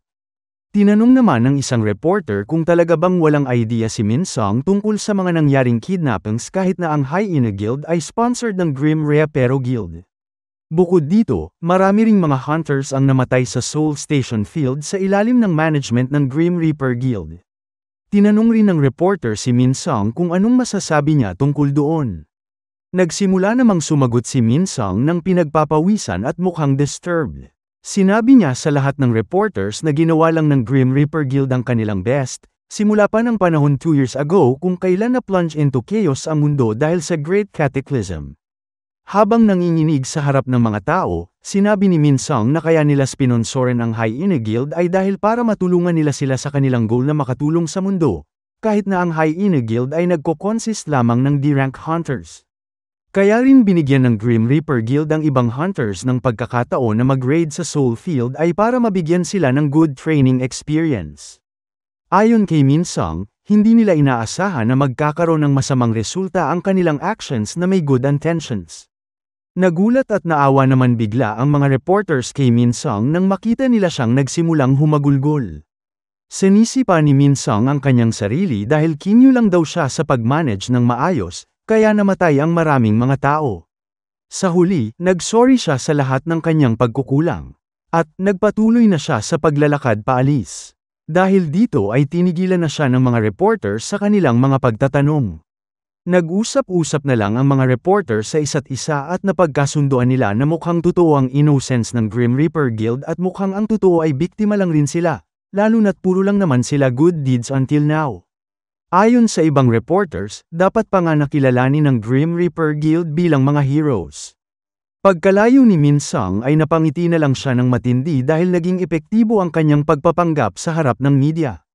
Habang naglalabas ng evil look at evil smile, masaya lang talaga si Min-sung dahil bilang former top star ng Asia, magaling pa rin ang kanyang acting skills. Pero ang gumugulo pa rin sa isipan niya ay ang fact na ang dali lang niyang nakalagpas sa interrogation niya sa matandang chairman ng Hunter Association na hindi niya nirerespeto. Naisip na lang ni Min-sung na baka wala lang talagang idea ang association tungkol sa existing market ng Stardust.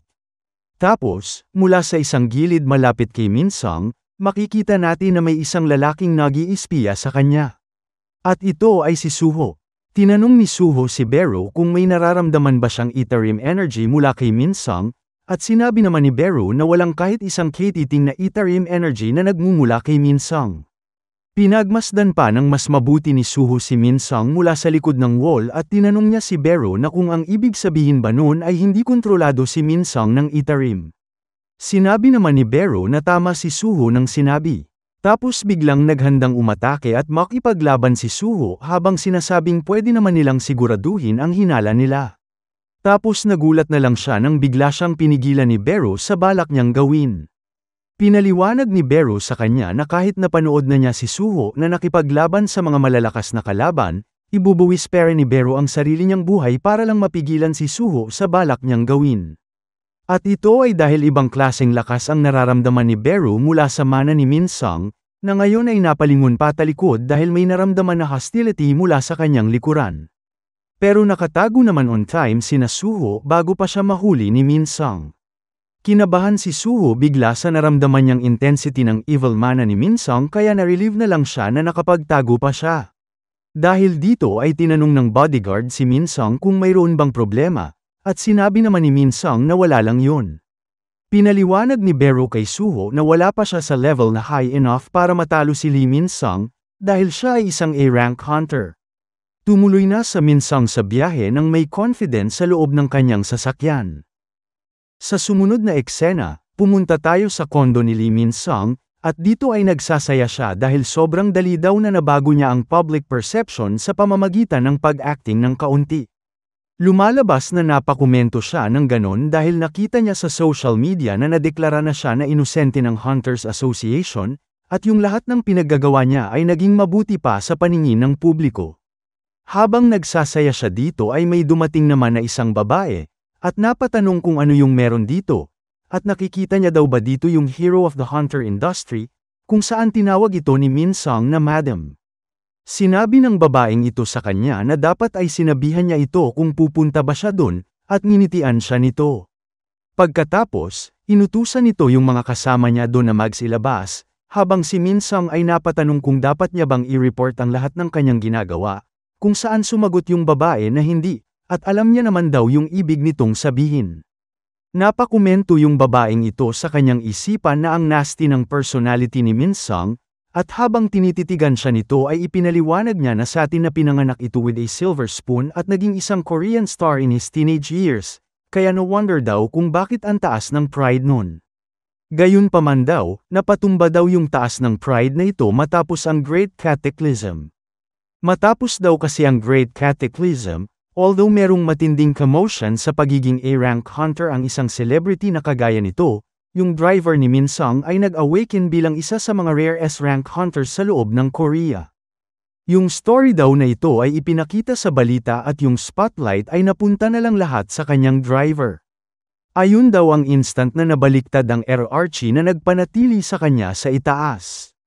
Pero somehow daw ay yung driver na yun ay sumali ng Grim Reaper Guild na ginawa ni Im Taegyeon. Matapos nito bigyan si Min-sung ng alak, tinanong na ng babae kung pwede na ba silang mag-usap tungkol sa business, kaya napatanong si Min-sung kung anong business yung tinutukoy nito. Binulungan naman siya ng babae na hindi niya na kailangang mag-feign ng ignorance, at ang tinutukoy daw nito doon ay ang Stardust. Gusto daw nito bumili sa kanya ngayon in bulk, at tinanong kung posible ba yun. Kung saan medyo naiiritang sumagot si Min-sung kung hindi ba niya naririnig yung rumors na yung distribution method at isa sa factors ay nawasak na. No way daw na magkakaroon pa sila ng sapat na supply sa gusto ng babaeng ito. Gayunpaman, binola lang siya ng babae na sigurado ito na ang may sariling ways ang the great Lee Min-sung, kung saan napaisip doon ng saglit si Min-sung at di nagtagal ay sinabi na susubukan niyang kausapin ang kanyang business partner. Kaya masayang sinabi ng babae na as expected naman yun sa Vice CEO. Napaisip naman si Min-sung habang naiirita na kung kinakailangan niya bang hanapin ang isang specific na lalaki. Recently daw ay tumigil na yun sa pagsunod sa kanyang mga utos.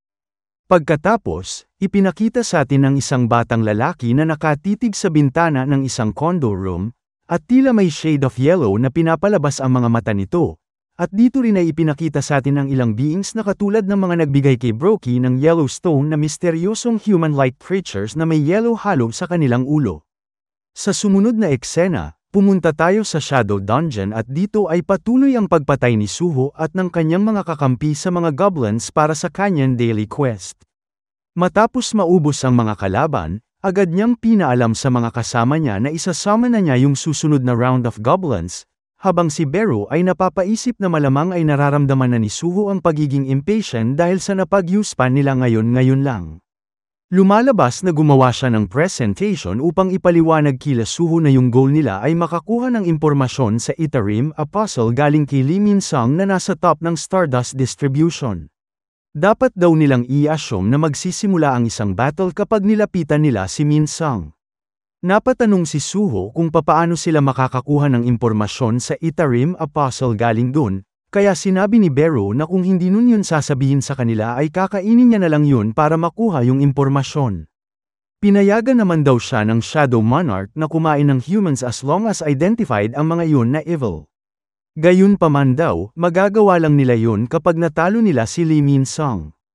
Nung bumisita daw sila sa Hunter Association, nakakita siya ng hunters ng iba't ibang ranks, pero base sa kanyang ability na makadetect ng strength ng iba, si Suho daw ay currently nasa C rank, si Growl ay D rank, at si Essel ay C rank din. Kapag nagsama naman daw sila ni Growl ay barely lang nilang nalalampasan ang B rank. Habang meron daw differences in strength in the same rank, usually daw ay 10 D rank ay kinakailangan upang matalo ang isang C rank. Masyado pa daw silang mahina doon para talunin ang Grim Reaper Guild at si Min-sung na isang A rank. Tinanong naman ni Essel si Beru kung ano yung rank niya, kaya sumagot siya na isa siyang general, na nagpatanong ulit kay Essel na sigurado ba siya na hindi siya isang foot soldier lang, kaya nairita siya doon at sumigaw na hahatiin niya ito sa dalawa. Habang nag-uusap-usap ang mga ito, napapaisip dun si Suho, at di nagtagal ay bumalik na tayo sa kasalukuyan kung saan kakatapos lang nila sa daily quest. Kinuha agad ni Suho yung rewards, at nakatanggap siya dito ng status recovery, 3 stat points at isang random box. Napakomento siya sa isip niya na ngayon, hindi na tumataas yung value ng rewards kahit na pumatay siya ng mas marami kesa sa set amount, at napaisip din siya kung one-time thing lang ba yung hidden reward. Sumunod noon, binuksan niya na yung random box, at nakakuha siya dito ng item na tinatawag na Ash Ring. Isa itong accessory na nagbibigay ng plus 5 sa sense stat, at nang i-equip niya ito, naging 29 plus 5 na ang kanyang sense, na nagpatuwa sa kanya. Gayunpaman, agad na nawala yung tuwa sa kanyang mukha nang maisip niya ulit na hindi naman noon nababago ang kanyang kasalukuyang sitwasyon. Na-realize niya din dito na eventually, hindi niya na magagawang makapagpa-level up sa paghunt lang ng goblins, at ang paghunt daw ng demons ay itinataas lang ang damage ng Vulcan's Horn ng 3%. Gusto niya daw mag-grow ng mas malakas ng mas mabilis, pero wala daw masyadong paraan para gawin yun. Kung gusto niya daw mag-level up, sa tingin niya ay kinakailangan niyang pumasok ng dungeons at pumatay ng monsters. Sumunod noon, habang nagpapahinga sa kanilang bahay, tinitignan ni Suho ang Hunter's account. Nadismaya siya dahil ang tanging nakuha niya lang ay mga taong kino-contact siya para sa excavations at collection jobs, kaya naisip niya dito na mukhang wala talagang way na may gagamit sa isang E-rank hunter kagaya niya sa isang strike team, pero yung pagpasok din naman daw at pag-trespass sa isang gate ay illegal naman base sa rules ng Hunter Association. Sinuggest naman ni Beru na magpa-evaluate na siya ulit sa Hunter Association, kaya pinpoint ni Suho na ang isang reawakening ay ina-announce sa homepage ng Hunter Association, kaya mukhang mas maigi na daw na iwasan niya yun. Ngayon alam niya na daw na nasa Earth ang Itarim's Apostle, gusto niyang umiwas sa mga sitwasyon kung saan malalaman ng mga yun ang kanyang existence at gamitin siya bilang weakness ng kanyang tatay. Hindi niya na nga daw matalo si Min-sung, kaya kung kakailanganin pa daw nilang asikasuhin ang Itarim Apostle, ay mayayari talaga sila. Kinontra naman siya ni Beru at sinabi na sa tingin nito ay hindi niya kinakailangang maging ganong ka-worried tungkol sa Itarim Apostle. Kung dumating man daw ang mga yon ng mas mabilis kesa dito, ibig sabihin nun ay malamang hindi sila ganun kalakas due to the influence ng dimensional transfer, kung saan nagtaka naman si Suho kung ano yun. Ipinaliwanag ni Beru na para sa mga outer universe beings na gumagamit ng dimensional transfer, kinakailangan ay meron ang mga yun ng dimension crack. Sobrang sikip daw ng outer wall ng dimension crack na yun, kaya mahirap para sa mana na mag-pass through dun dahil gagawa yun ng resistance para dun. Kahit daw subukan ng isang individual na forcefully i-expand ang outer walls, mabilis lang noon nire-restore ang sarili noon, kaya mas maraming oras at energy daw ang gugugulin ng isang individual upang ma-perform ang isang dimensional transfer depending sa kung gaano karaming mana ang meron sila. Ayun daw yung rason kung bakit hindi makapunta ng madali sa universe na ito ang malaking army ng Itarim na nakikipaglaban sa outer universe at ang Shadow Monarch. Napakomento naman dito si Suho na sa madaling salita, ang Apostle ay weak enough para mag-undergo ng dimensional transfer ng mabilis.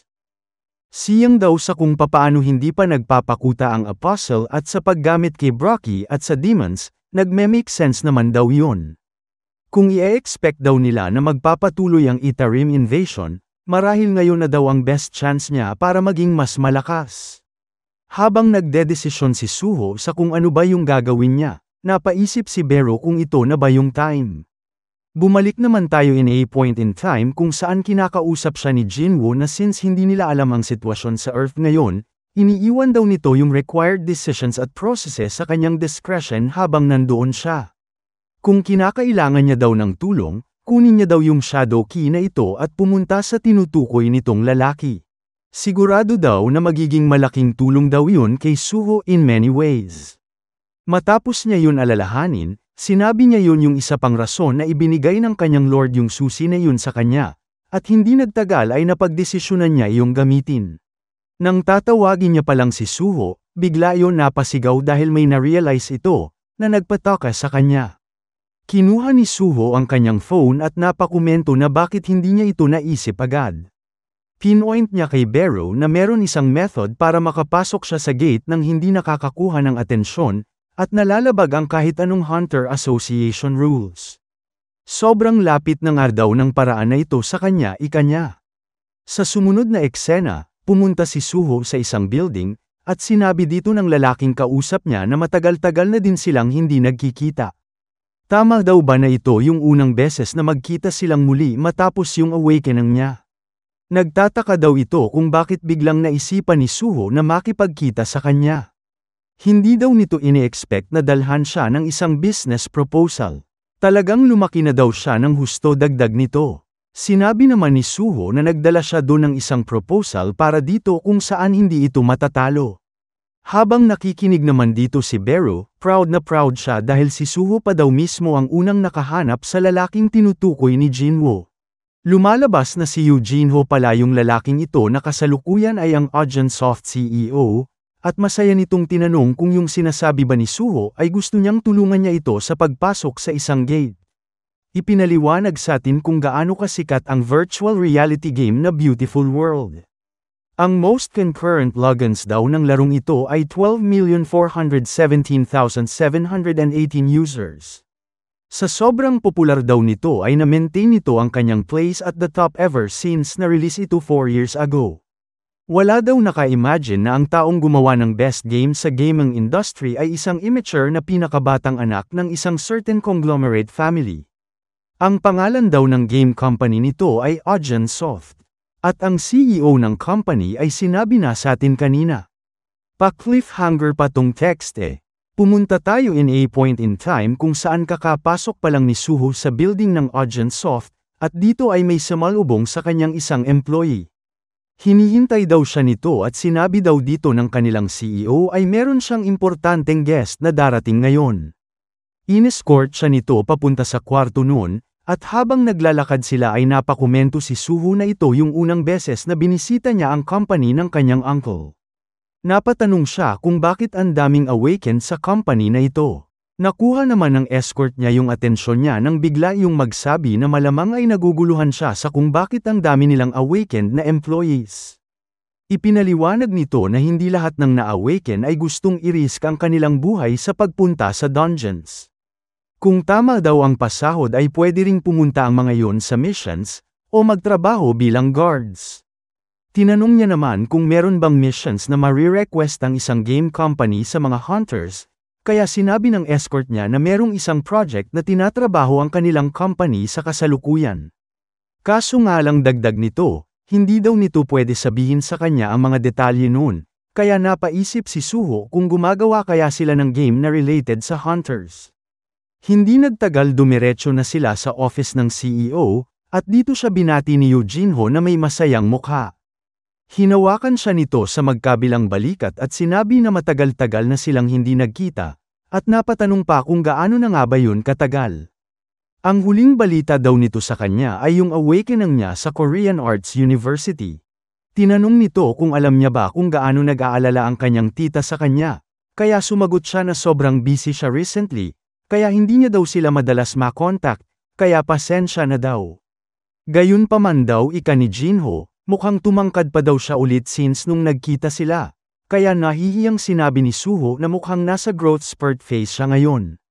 Pagkatapos nun, hiniling niya na sa kanyang uncle kung pwede ba nito tignan ang kanyang ipapakita, kung saan napatameme iyon at napakomento na sobrang tagal na simula nung huli nilang pag-uusap, pero nakikipag-usap na siya agad tungkol sa business.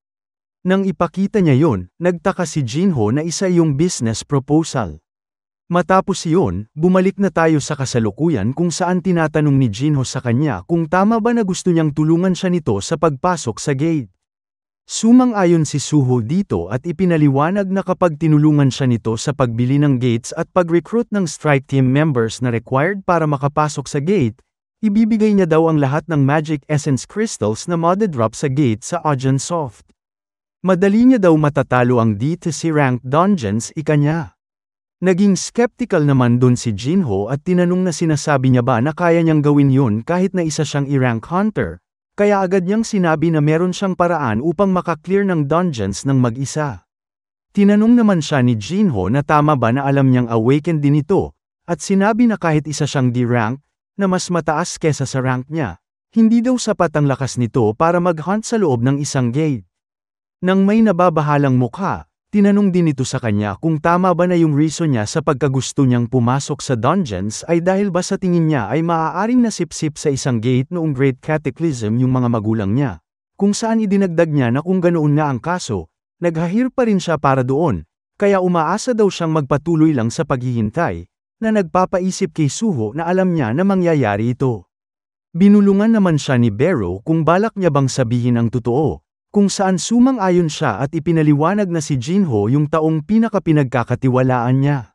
Sumunod noon, kinuha niya yung atensyon ni Jinho at seryosong sinabi na isa siyang awakener na kayang mag-level up.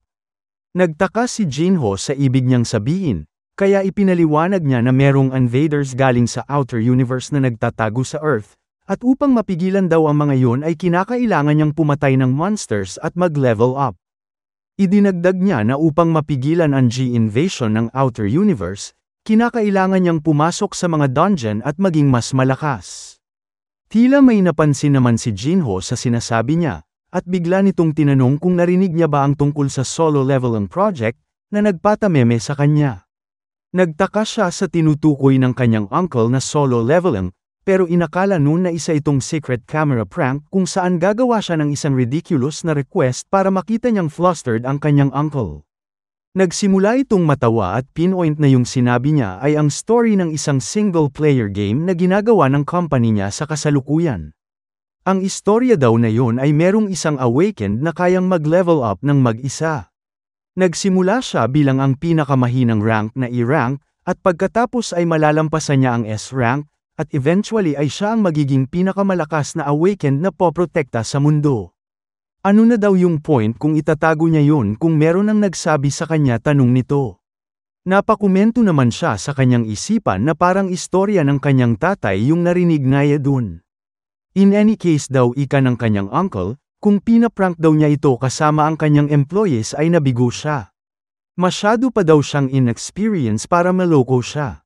Bigla namang lumabas dun si Bero at kinontra yung sinabi ni Jinho na nabigo si Suho at sinabi na siguradong meron itong vague memories of sorts galing sa previous world. Napalingon tuloy si Jinho sa kanya nang may nagtatakang mukha, at hindi nagtagal ay napasigaw na yun sa gulat nang ma-realize nito na may ant-face thingy siyang nakikita dito. Tinanong naman ni Bero si Suho kung pwede ba siyang tumulong dun, na nagpatameme sa kanya. Sinimulang ipaliwanag ni Bero kay Jinho na in the forgotten time, siya daw ay isang minion na sinundan ang kanyang hari. Sa lahat daw ng humans, siya rin daw ang pinakamaraming nakitang battles ng kanyang liege, kaya sigurado daw na yung powerful at stimulating moments na yun ay naka-engrave sa kanyang soul. Nagtaka pa din si Jinho matapos yun, kaya napagdesisyonan ni Beru na gamitin yung key na ibinigay sa kanya ni Jinwoo at sinabi na mas mabilis kung gagawin niya ito kesa magsayang ng oras sa pagpapaliwanag. Inilagay niya sa dibdib ni Jinho yung susi at sinabi na regalo ito galing sa Shadow Monarch, na lalong nagpataka dun. Matapos yun, bigla namang napunta si Jinho sa isang lugar na puro puti ang paligid. Meron namang lalaking nagsimulang maglakad papalapit sa kanya, at nang makalapit ito sa kanya ay medyo nabahala siya.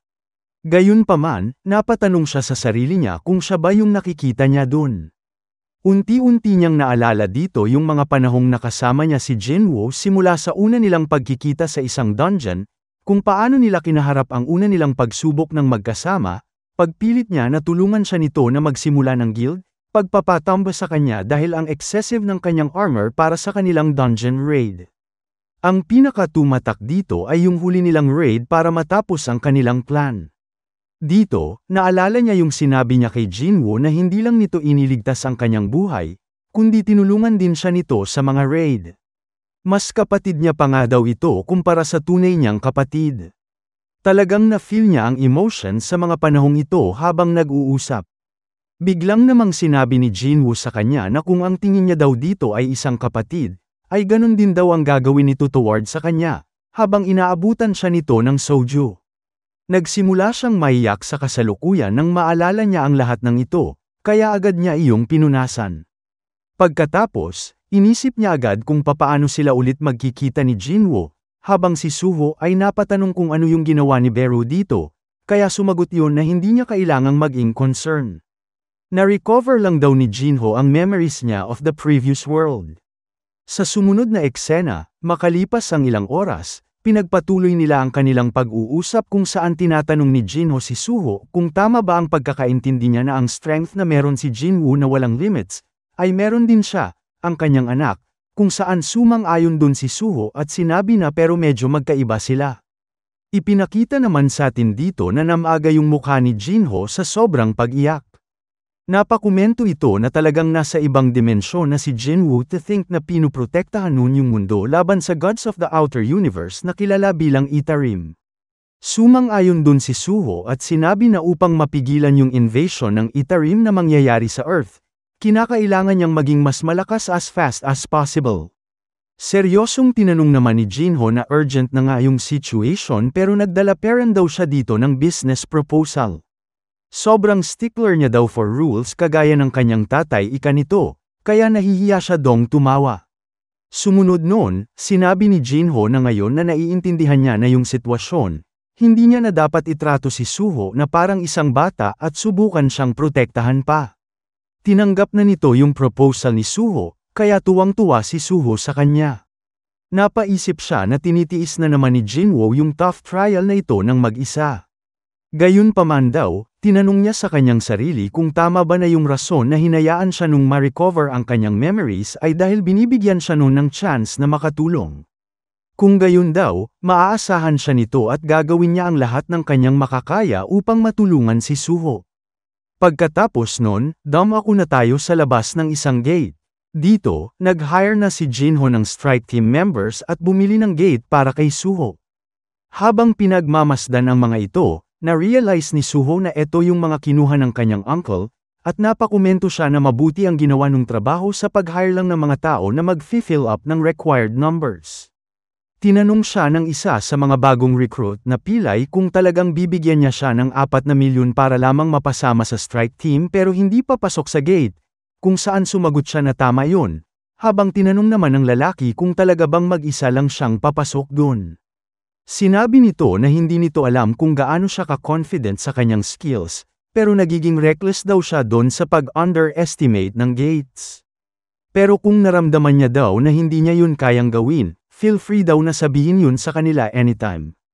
Kahit na nasa ganitong estado na daw yung katawan ng lalaking ito, baka daw ay makatulong parent siya dun. Napalingon siya sa recruit at nagpasalamat dahil dun, at bago pumasok ng gate ay sinabi niya na kung kakailanganin niya ng kanilang tulong ay sasabihan niya ang mga ito. Pagpasok niya, tinawag niya na agad sila Essel at Gray, At sinimulang ipaliwanag sa atin na anako na ng tatay niya ang hindi mabilang na bagay nang siya lang mag-isa at patuloy pa rin yun sa ganung klaseng buhay. Kaya yun daw ang dahilan, in this team system na nakuha niya, ay nararamdaman niya yung warmth ni Jinwoo through his hidden intentions.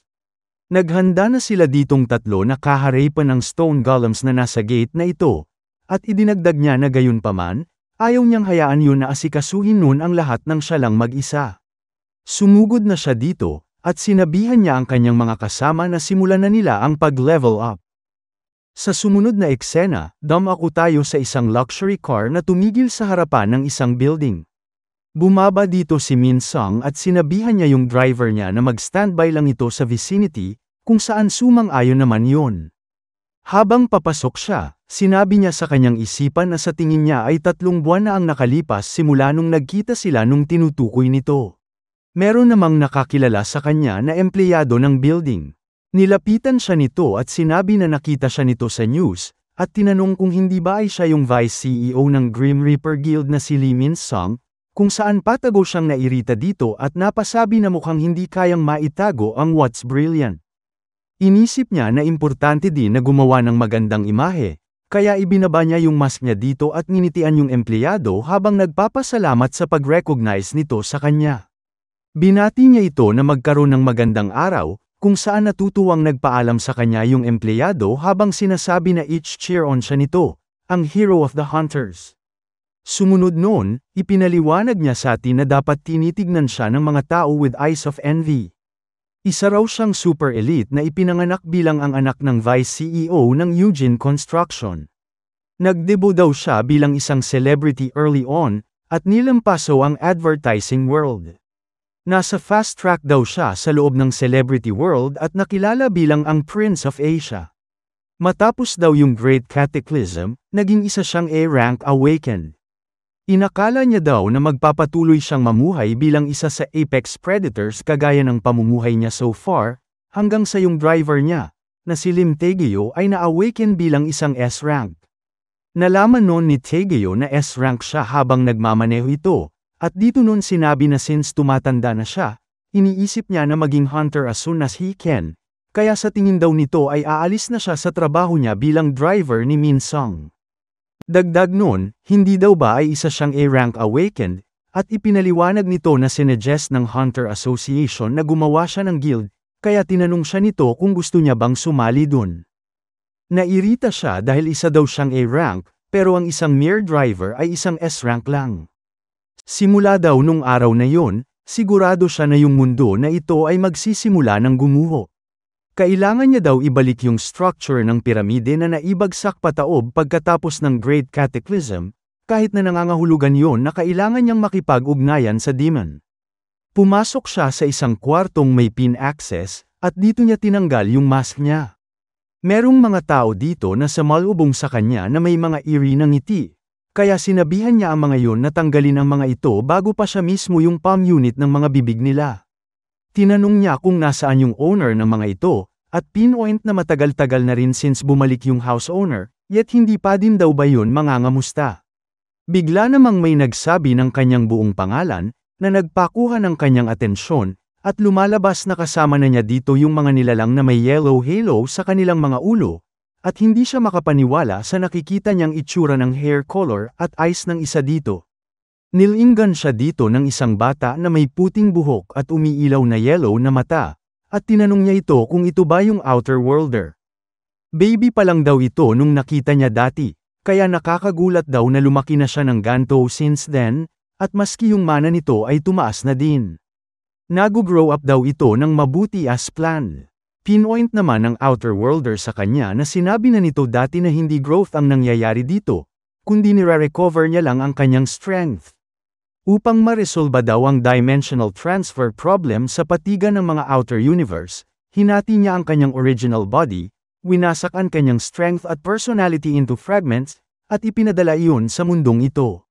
Sa mga fragment daw na yun, ang unang dumating ay ang pinakamahinang fragment niya, ang kanyang baby form, at dagdag nito na pwede ring sabihin ni Min Sung na yung current him ay ang version na nag-fuse sa second fragment na dumating. Habang nananatili daw yung memories nito, yung personality na meron siya ngayon ay iba sa being na alam nila, kung saan nagkomento si Min Sung na tunog complicated yun. Sa madaling salita daw sabi ng Outer Worlder, hinihiling daw nito na wag siyang umakto na sobrang friendly towards dito. Sumagot si Min Sung na wala naman siyang pakialam sa personality nito. Naaalala daw ba nito yung promise nito sa kanya, kung saan pinoint ng Outer Worlder na ang gusto niya ay wealth, fame at ang removal ng S-rank hunter na si Lim Tae-gyu. Tila naging on edge si Min Sung nang marinig yun at sinabi na goods ang lahat as long as naaalala yun nyo. Ano daw ba yung pakay niya, tanong ng Outer Worlder, kaya tinanong niya kung hindi ba siya pwedeng pumasok sa sarili niyang bahay, kung saan sumagot yung Outer Worlder na ang alam nito ay sinabi nito sa kanya na wag pumunta dun unless merong special reason. Di nagtagal, dito na sinabi ni Min Sung na merong problema sa Stardust Manufacturing. Recently daw, yung Hyena Guild na nagpo-provide ng firewood, at yung Soul Factory ay parehas nawasak. Kaya nandito daw siya para makakuha ng kahit anong reinforcements para sa Stardust kung available. Napatanong naman yung Outer Worlder kung nalaman niya ba kung papaano na-atake ang mga yon. Kaya sinabi niya na narinig niya na yung tao na nagwasak sa Hyena Guild ay isang hunter na may suot na isang mask at gumagamit ng espada. Pinoint naman ng Outer Worlder na si Min Sung yung gumamit ng Stardust manufacturing method nila at gumawa ng distribution system. At hindi daw ba ay sinabi niya na hindi magkakaroon ng kahit anong issues yung system, kaya sinabi ni Min Sung na kung puproblemahin pa nila ang lahat ng klase ng issues, ay magiging imposible na magpagalawin ang mga bagay dun. Napalingon yung Outer Worlder sa kanya dahil sa sinabi niya at napakomento ito na ang incompetent niya. Tinanong nito kung yung maling desisyon ba yung pagpili sa kanya bilang isang pawn ng previous personality na nagpairita sa kanya. Napuno itong si Min Sung, at pagkahawak nito sa kanyang dagger, tila nag-teleport siya sa likuran ng Outer Worlder dahil sa kanyang bilis at itinapat niya ang dagger niya sa leeg nito. Galit nitong sinabi na hindi siya isang brainwashed empty shell kagaya nito. Isa raw siyang A-ranked hunter na kaya itong patayin bago pa nito ma-recover ang strength nito kapag nainis siya dun. Hindi daw siya ang pawn na kagaya ng Outer Worlder na ito. Sinabi naman ng Outer Worlder na determine lang naman ng human hunters ang kanilang ranks base sa quantity of mana, at iniisip na isa yung symbol of strength. Seryosong sinabi nito na sobrang uncivilized nila. Bigla naman itong tinarget yung matandang empleyado kanina na bumati kay Min Sung, at tila kinontrol nito yon nang magkaroon yun bigla ng yellow halo sa ulo at yellow na pupils.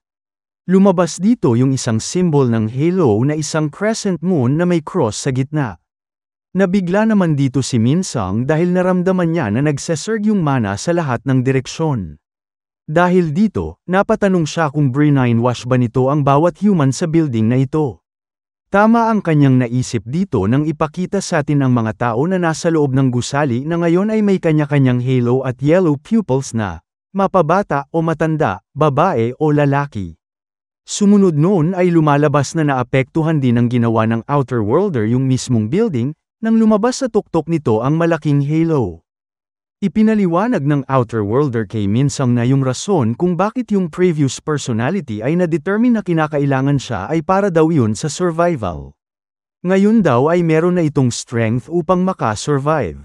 Yung relationship daw na meron ng mga ito sa kanila ay maaaring mangyari depending sa kung gaano siya ka-competent. Isa-isang kinontrol ng Outer Worlder ang mga tao na kasama nila sa silid, at pinalapit nito ang mga yon kay Min Sung habang naghahandang umatake. Ninervyos si Min Sung dahil dito, at hindi nagtagal ay nagpalusot siya na joke lang yung ginagawa niya dun, kaya wala daw silang dahilan para seryosohin yun. Time test niya lang daw whether kaya talaga nito na makapatay ng isang S-rank. Sinabi naman ng Outer Worlder sa kanya na i-spare nito ang kanyang buhay since meron peran daw siyang silbi. Pagkatapos nun, inalis na nito yung pagka-brainwash ng mga tao sa building, habang yung isang babaeng kasama nito sa kwarto na nasa control niya ay ipinakita ang ilang glowing yellow crystals, at sinabi niya na stimulants ang mga ito na ginawa sa pamamagitan ng pag-condense ng Stardust ng 100 beses. Nagtaka tuloy si Min Sung na may ganitong bagay yung Outer Worlder, habang idinagdag nito na kapag dinilute niya yun, kaya niyang makapag-produce ng malaking amount ng Stardust. Iba daw yun sa Stardust na ang tanging low-ranked hunters lang ang pwedeng gumamit. Kapag ginamit niya daw yun as is, magkakaroon daw yun ng effects maski sa isang A-rank kagaya niya. Inalok siya nito na subukan yun, pero tumanggi siya habang iniisip na hindi siya gagamit ng something na wala siyang alam tungkol dun. Dito niya na-realize na baka ipinalabas niya ang isang unimaginable monster sa Earth, pero it's none of his business daw. Pagkatapos, bago umalis, sinabihan niya yung Outer Worlder na siguraduhin nito na panatilihin ang kanyang pangako. Binitawan naman ng Outer Worlder yung hawak-hawak nitong libro at sinabi na nararamdaman niya na meron na namang fragment ang darating soon. Once daw na makapag-fuse siya sa Fragment of Strength, hindi niya nakakailanganing manatili sa pagtatago kapag dumating daw yung araw na yun. Sa sumunod na eksena, pumunta naman tayo sa sitwasyon ng team ni Suho, at dito ay ang kinakalaban naman nila ay isang higanteng ahas. Matapos kunin nila Essel at Gray ang atensyon ng halimaw na ito, naghanda si Suho na sumugod, at pagkatalon niya ng mataas ay nagawa niyang makahawak sa katawan nito. Nabahala sila Essel habang nakikitang nagtathrash yung kalaban, pero tinatega ni Suho ang kanyang sarili dito at buong lakas na hinigpitan ang kanyang grip sa ahas na ito. Hindi nagtagal, naramdaman ng ahas na unti-unti nang sumisikip yung pagkakayakap sa kanya. At sumunod noon ay tuluyan na itong naputol. Dahil sa atake niya na yun, napatumba na nila yung higanteng halimaw na ito. Bumalik tayo ulit ng bahagya sa Outer Worlder, at nakangisi nitong sinabi na kapag dumating yung araw na tinutukoy nito, doon na magsisimula ang tunay na invasion. Balikan muna natin ang mga hunters na hiner ni Jinho para magpaiwan sa labas ng gate. Ang isa sa mga babae mula sa grupo ay nag-express ng worry at napatanong kung hindi ba delikado ang ginagawa nila. Hindi siya mapakali dahil sa agreement na makaktanggap ang bawat isa sa kanila ng 5 million won para lang sa pag-fill in ng member count ng walang ginagawa. At ang kondisyon lang ay itago ang sekreto tungkol dito. Hindi daw niya maintindihan kung bakit nagkaroon sila ng pagkakataon na mag-earn ng easy money. Nagsalita naman ang lampang lalaki at sinabing ika-4 na nilang raid ito kung saan nababayaran naman sila tulad ng napag-usapan kahit na ang trabaho lang nila ay mag-intay sa labas ng gate. Sinabihan niya ang babae na huwag nang mag-alala dahil public service naman ang ginagawa nila at wala namang nasasaktan na tao. Pero sinabi naman ng babae na kahit pa ganun ay hindi ito tama sa pakiramdam. Dahil sa kakareklamo ng babae ay sinabihan na lang siya ng lampang lalaki na mag-quit na lang siya sa trabaho. Pero napakamot ulo na lang ang babae dito at na-stutter sa pagsasalita dahil hindi naman niya talaga ayaw kumita ng easy money. Sa isipan ng lampang lalaki, hindi rin niya ma-shake ang feeling na mayroong suspicious na nangyayari.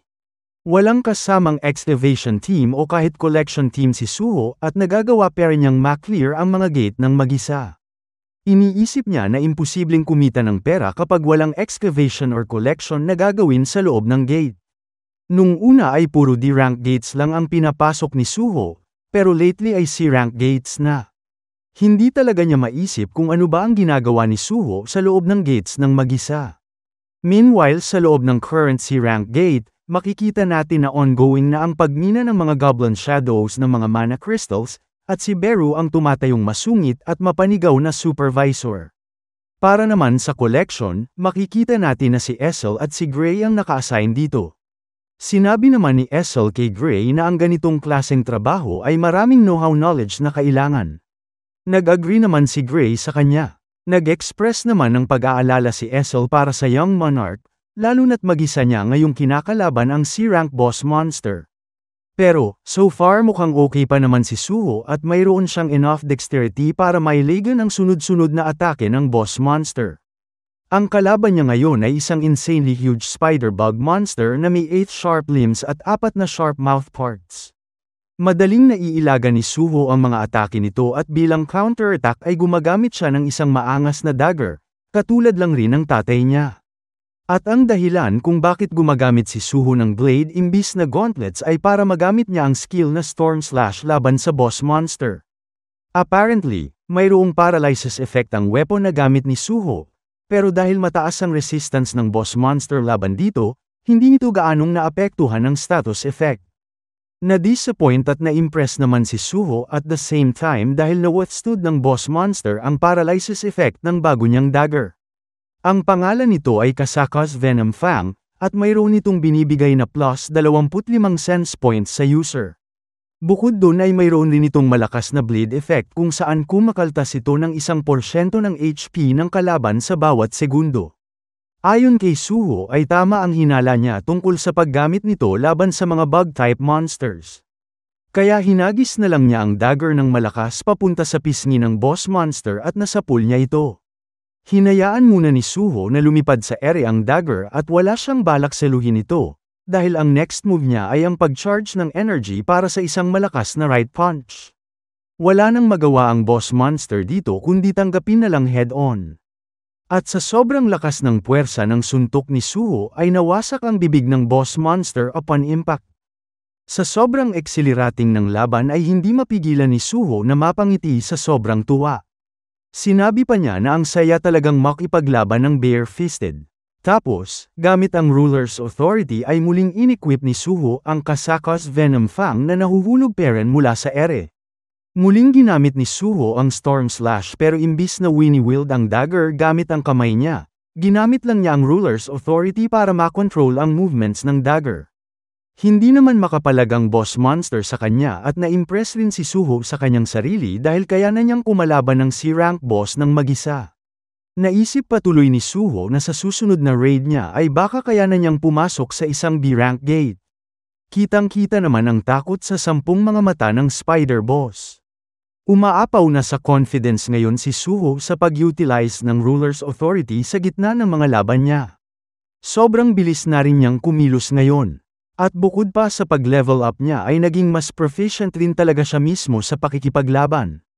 Tapos, bigla na lang napaisip ng malalim si Suho. Na-realize niya na parati lang niyang ginagamit ang Ruler's Authority para i-move ang mga objects. Kaya, napa-wonder siya kung kaya ba niyang magamit ang tila invisible hand nito kasabay ng kanyang atake. Kaya para sa susunod na move ni Suho, inikat-ikot niya ang katawan niya at ang kanyang mga arms at legs habang pina-revolve rin ang dagger around the boss monster. Pagkatapos, nag-charge ng magic energy si Suho sa kanyang kanang kamao at sa una ay mukha pa itong kuryente na nagre-resonate. Pero matapos ng ilang segundo ay nag-compress ang energy nito gamit mismo ang Ruler's Authority. Dahil dito ay nagmukha itong plasma na may almost solid form na nagbibehave para ng parang isang condensed electrical charge na pumapalibot sa kanang kamao ni Suho. Sa oras ng pag-execute ni Suho ng suntok ay tila may isang rocket mula sa ere na bumulusok pababa na may dalang maliwanag na puwersang nagliliyab ng light blue flames. Nagkaroon muna ito ng mid-air combustion bago ito dumiretso papunta sa may likuran ng boss monster. Sa sobrang lakas ng puwersa ay nawasak pa ang lapag na binagsakan ng higanteng katawan nito at hindi pa dito nagtatapos ang atake ni Suho.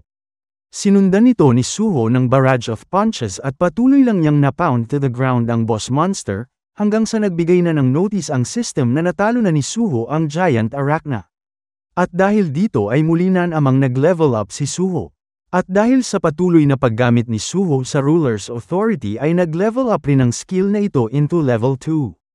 Walang mana required ang skill na ito, pero mabilis itong nagbibigay ng fatigue sa user, depend sa paggamit. At dahil sa ginawang sunod-sunod na mga atake ni Suho gamit ang skill na ito ay naramdaman niya ng husto ang pagod ng 83 points of fatigue level. Kaya, napahiga na lang muna si Suho sa corpse ng Giant Arachna. Sinabi niya na sa tingin niya, dahil kinakailangan niyang mag-concentrate ng matindi sa paggamit ng Ruler's Authority tulad sa ginawa niya ngayon lang, ay mas mabilis talaga siyang napapagod. Dahil dito ay hindi niya pwede itong abusuhin ng sunod-sunod. Matapos ng ilang sandali ay nagulat na lang sina Gray at Essel nang makita si Suho na nakabalik sa kanila nang wala man lang isang scratch. Casual lang na naglalakad si Suho papunta sa kanila habang nag-iisip ng maraming iba't ibang endless possibilities kung paano niya pwedeng magamit ang Ruler's Authority. Sunod, binati siya ni Essel at ni Gray. Tinanong naman ni Essel kung natalo na ba niya ang boss monster, at sinagot naman ni Suho ng may ngiti na oo. Nag-express naman si Bero ng kanyang pagiging sobrang proud dahil nagawa ni Suho na talunin ang boss monster ng mag-isa kahit na hindi siya kasama para bigyan siya ng payo. Sinabihan lang ni Suho si Bero na bilisan na niyang tapusin ang pagkain ng mga magic essence crystals.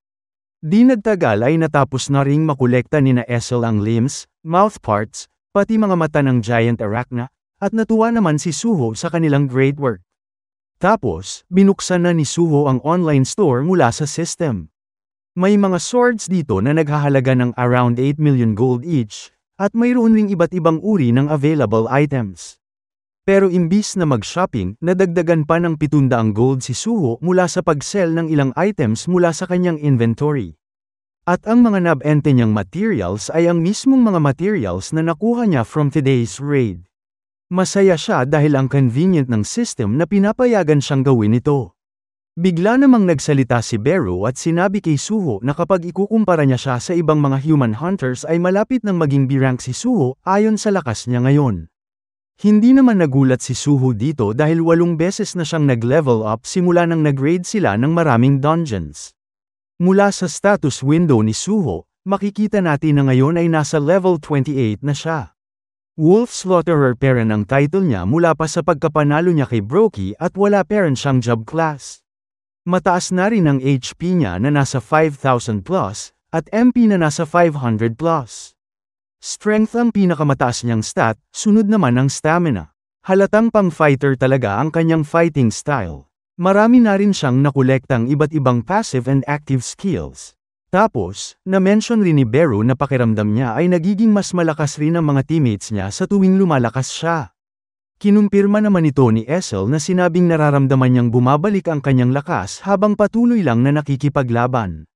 Sumangayon rin si Gray dito at tumahol ng masaya. Napatanong na lang si Essel kung paano niya kinakayang makarecover ng strength nang walang kino-consume na dugo. Pero imbis na masagot ang tanong niya ay may napansin na kakaiba si Suho sa kanya at kay Gray. At ito ay dahil mayroon ng lumilitaw na level window sa kanilang dalawa mula sa system. Sinasabi dito na level 19 na si Essel at si Gray naman ay level 17. Nagtaka naman si Essel at si Gray kung ano ang tinutukoy ni Suho. Ayon kay Essel ay ang strange naman ito, dahil hindi naman sila players na napili ng system tulad ni Song Jinwoo. Tinanong naman ni Suho si Essel kung may nakikita na rin ba siyang system windows, at sinabi naman ni Essel na mukhang wala naman. Dahil dito ay napaisip ng malalim si Suho. Nag-wonder siya kung tumataas rin kaya ang stats ni na Essel at Gray habang level up sila. Magandang bagay naman na lumalakas rin silang dalawa kasabay niya. Sadyang masyado lang talaga siyang maraming bagay na hindi pa naiintindihan at hindi pa nalalaman tungkol sa Heirs at teammate system. Marami pang puzzles ang kailangan niyang masolve. Dahil dito, tinanong ni Beru ang party kung gusto ba nilang subukan na ngayon din kung kaya na ba talagang mag-level up ni na Essel at Gray. Tinanong naman ni Essel si Beru kung anong naiisip niyang plano para magawa yon. Si Suho naman ang nagbigay ng sagot sa tanong ni Essel, at sinabi niya na wala nang iba pang paraan para magawa yon kundi sa pagpunta sa susunod nilang available gate para muling mag-raid. Namutla naman sa sobrang gulat si Gray at si Essel sa sinabi ni Suho.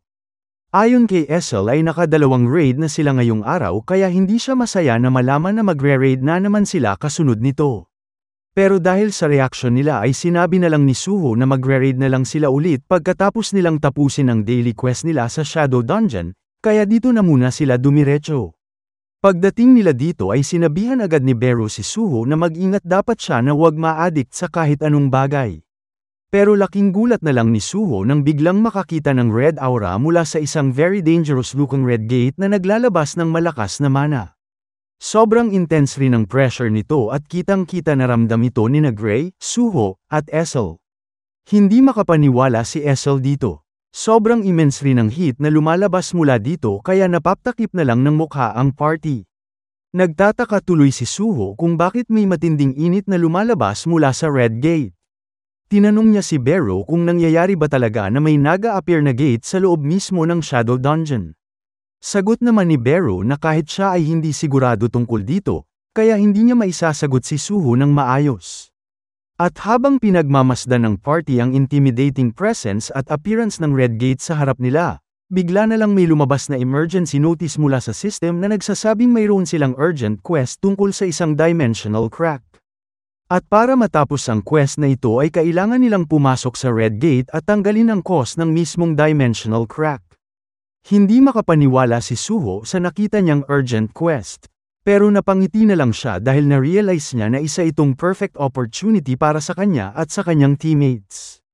Kaya agad na binuksan ni Suho ang shop window at bumili siya ng 3 heat-resistant robes. Inabutan niya sina Essel at Gray ng tig-isa para may magamit rin sila, dahil sabay-sabay nilang kakailanganin ito sa pagpasok nila sa Red Gate. Pagkasuot nila nito ay agad nang nilid ni Suho ang teammates niya papasok ng Red Gate. Sinabi rin niya sa dalawa niyang companions na perfect opportunity ito para sa kanilang lahat. Sa loob ng Red Gate, dadalhin tayo nito sa isang mainit na desert. At somewhere in the middle of the desert ay mayroong modern-looking pyramid na may giant platform. Andito tayo ngayon sa Egypt, kung nasaan ang field-type dungeon pyramid field. Dito, may makikita tayong isang B-rank hunter na si Liu Xing mula sa Azura Guild. Kamukha niya si Rocky Balboa sa angle na ito. Kasama ang dalawa pang hunters mula sa Azura Guild, galit niya na sinisigawan ng isang lalaki at inaakusahan niya ito ng tyranny. Tinutukan niya ito ng saber at tinanong niya kung bakit niya sila pinapaalis sa dungeon, dahil sila namang mga hunters ng Azura Guild ang naunang nakarating dito. Kitang-kita naman ang galit at irita sa mga mata ng lalaki at sinabing who cares who came first. Mayroon ring kakaibang green glow ang kanang mata niya. Nag-stand ng ground ang lalaki at sinabing ito na ang kanyang last warning. Dineklara niya sa kanila na simula ngayon ay nagbibilong na sa guild niya ang field-type dungeon na ito. At kapag nagpatuloy pa rin si Liu Xing sa pagreklamo ay i-consider niya itong declaration of war. Pinagpawisan lang si Liu Xing sa confrontation at napaisip lang ng masama dahil sa sobrang inis. Iniisip niya na ang malas talaga niya dahil sa dinami-dami ng oras ay ngayon pa talaga nila nakaharap ang Scavenger Guild na kinakatakutan nila at ng marami. Ang hunter na katapat niya mula sa Scavenger Guild ay si Randolph, isang A-rank hunter. At habang nagke-clench ng fist at tinitingnan ng masama si Liu Xing, sinabi nito na meaningless lang ang lahat kapag tinapat sa isang overwhelming strength. Pero kahit pa intimidating siya, pinili pa rin ng 3 Azura Guild members na mag-stand ng kanilang ground at mag-prepare for combat. Nonchalant naman ang sinagot na ekspresyon ni Randolph at may dumating rin na ilang backup sa likod niya. Pero bago pa magsimulang magsalpukan ang puwersa ng dalawang panig ay bigla na lang may isang kamay na nagtaas malapit sa kanila para pigilan sila. Nagulat si Liu Xing at si Randolph nang makita na ang tumawag sa kanilang atensyon ay isang young man na mayroong gustong itanong sa kanila. Habang nagkakamot ng ulo, tinanong ni Suho ang dalawa kung nasaang lugar na ba sila ngayon. Nahihiya naman si Essel para kay Suho, at si Gray naman ay patuloy lang na nagkakatch ng breath dahil sa sobrang init ng lugar.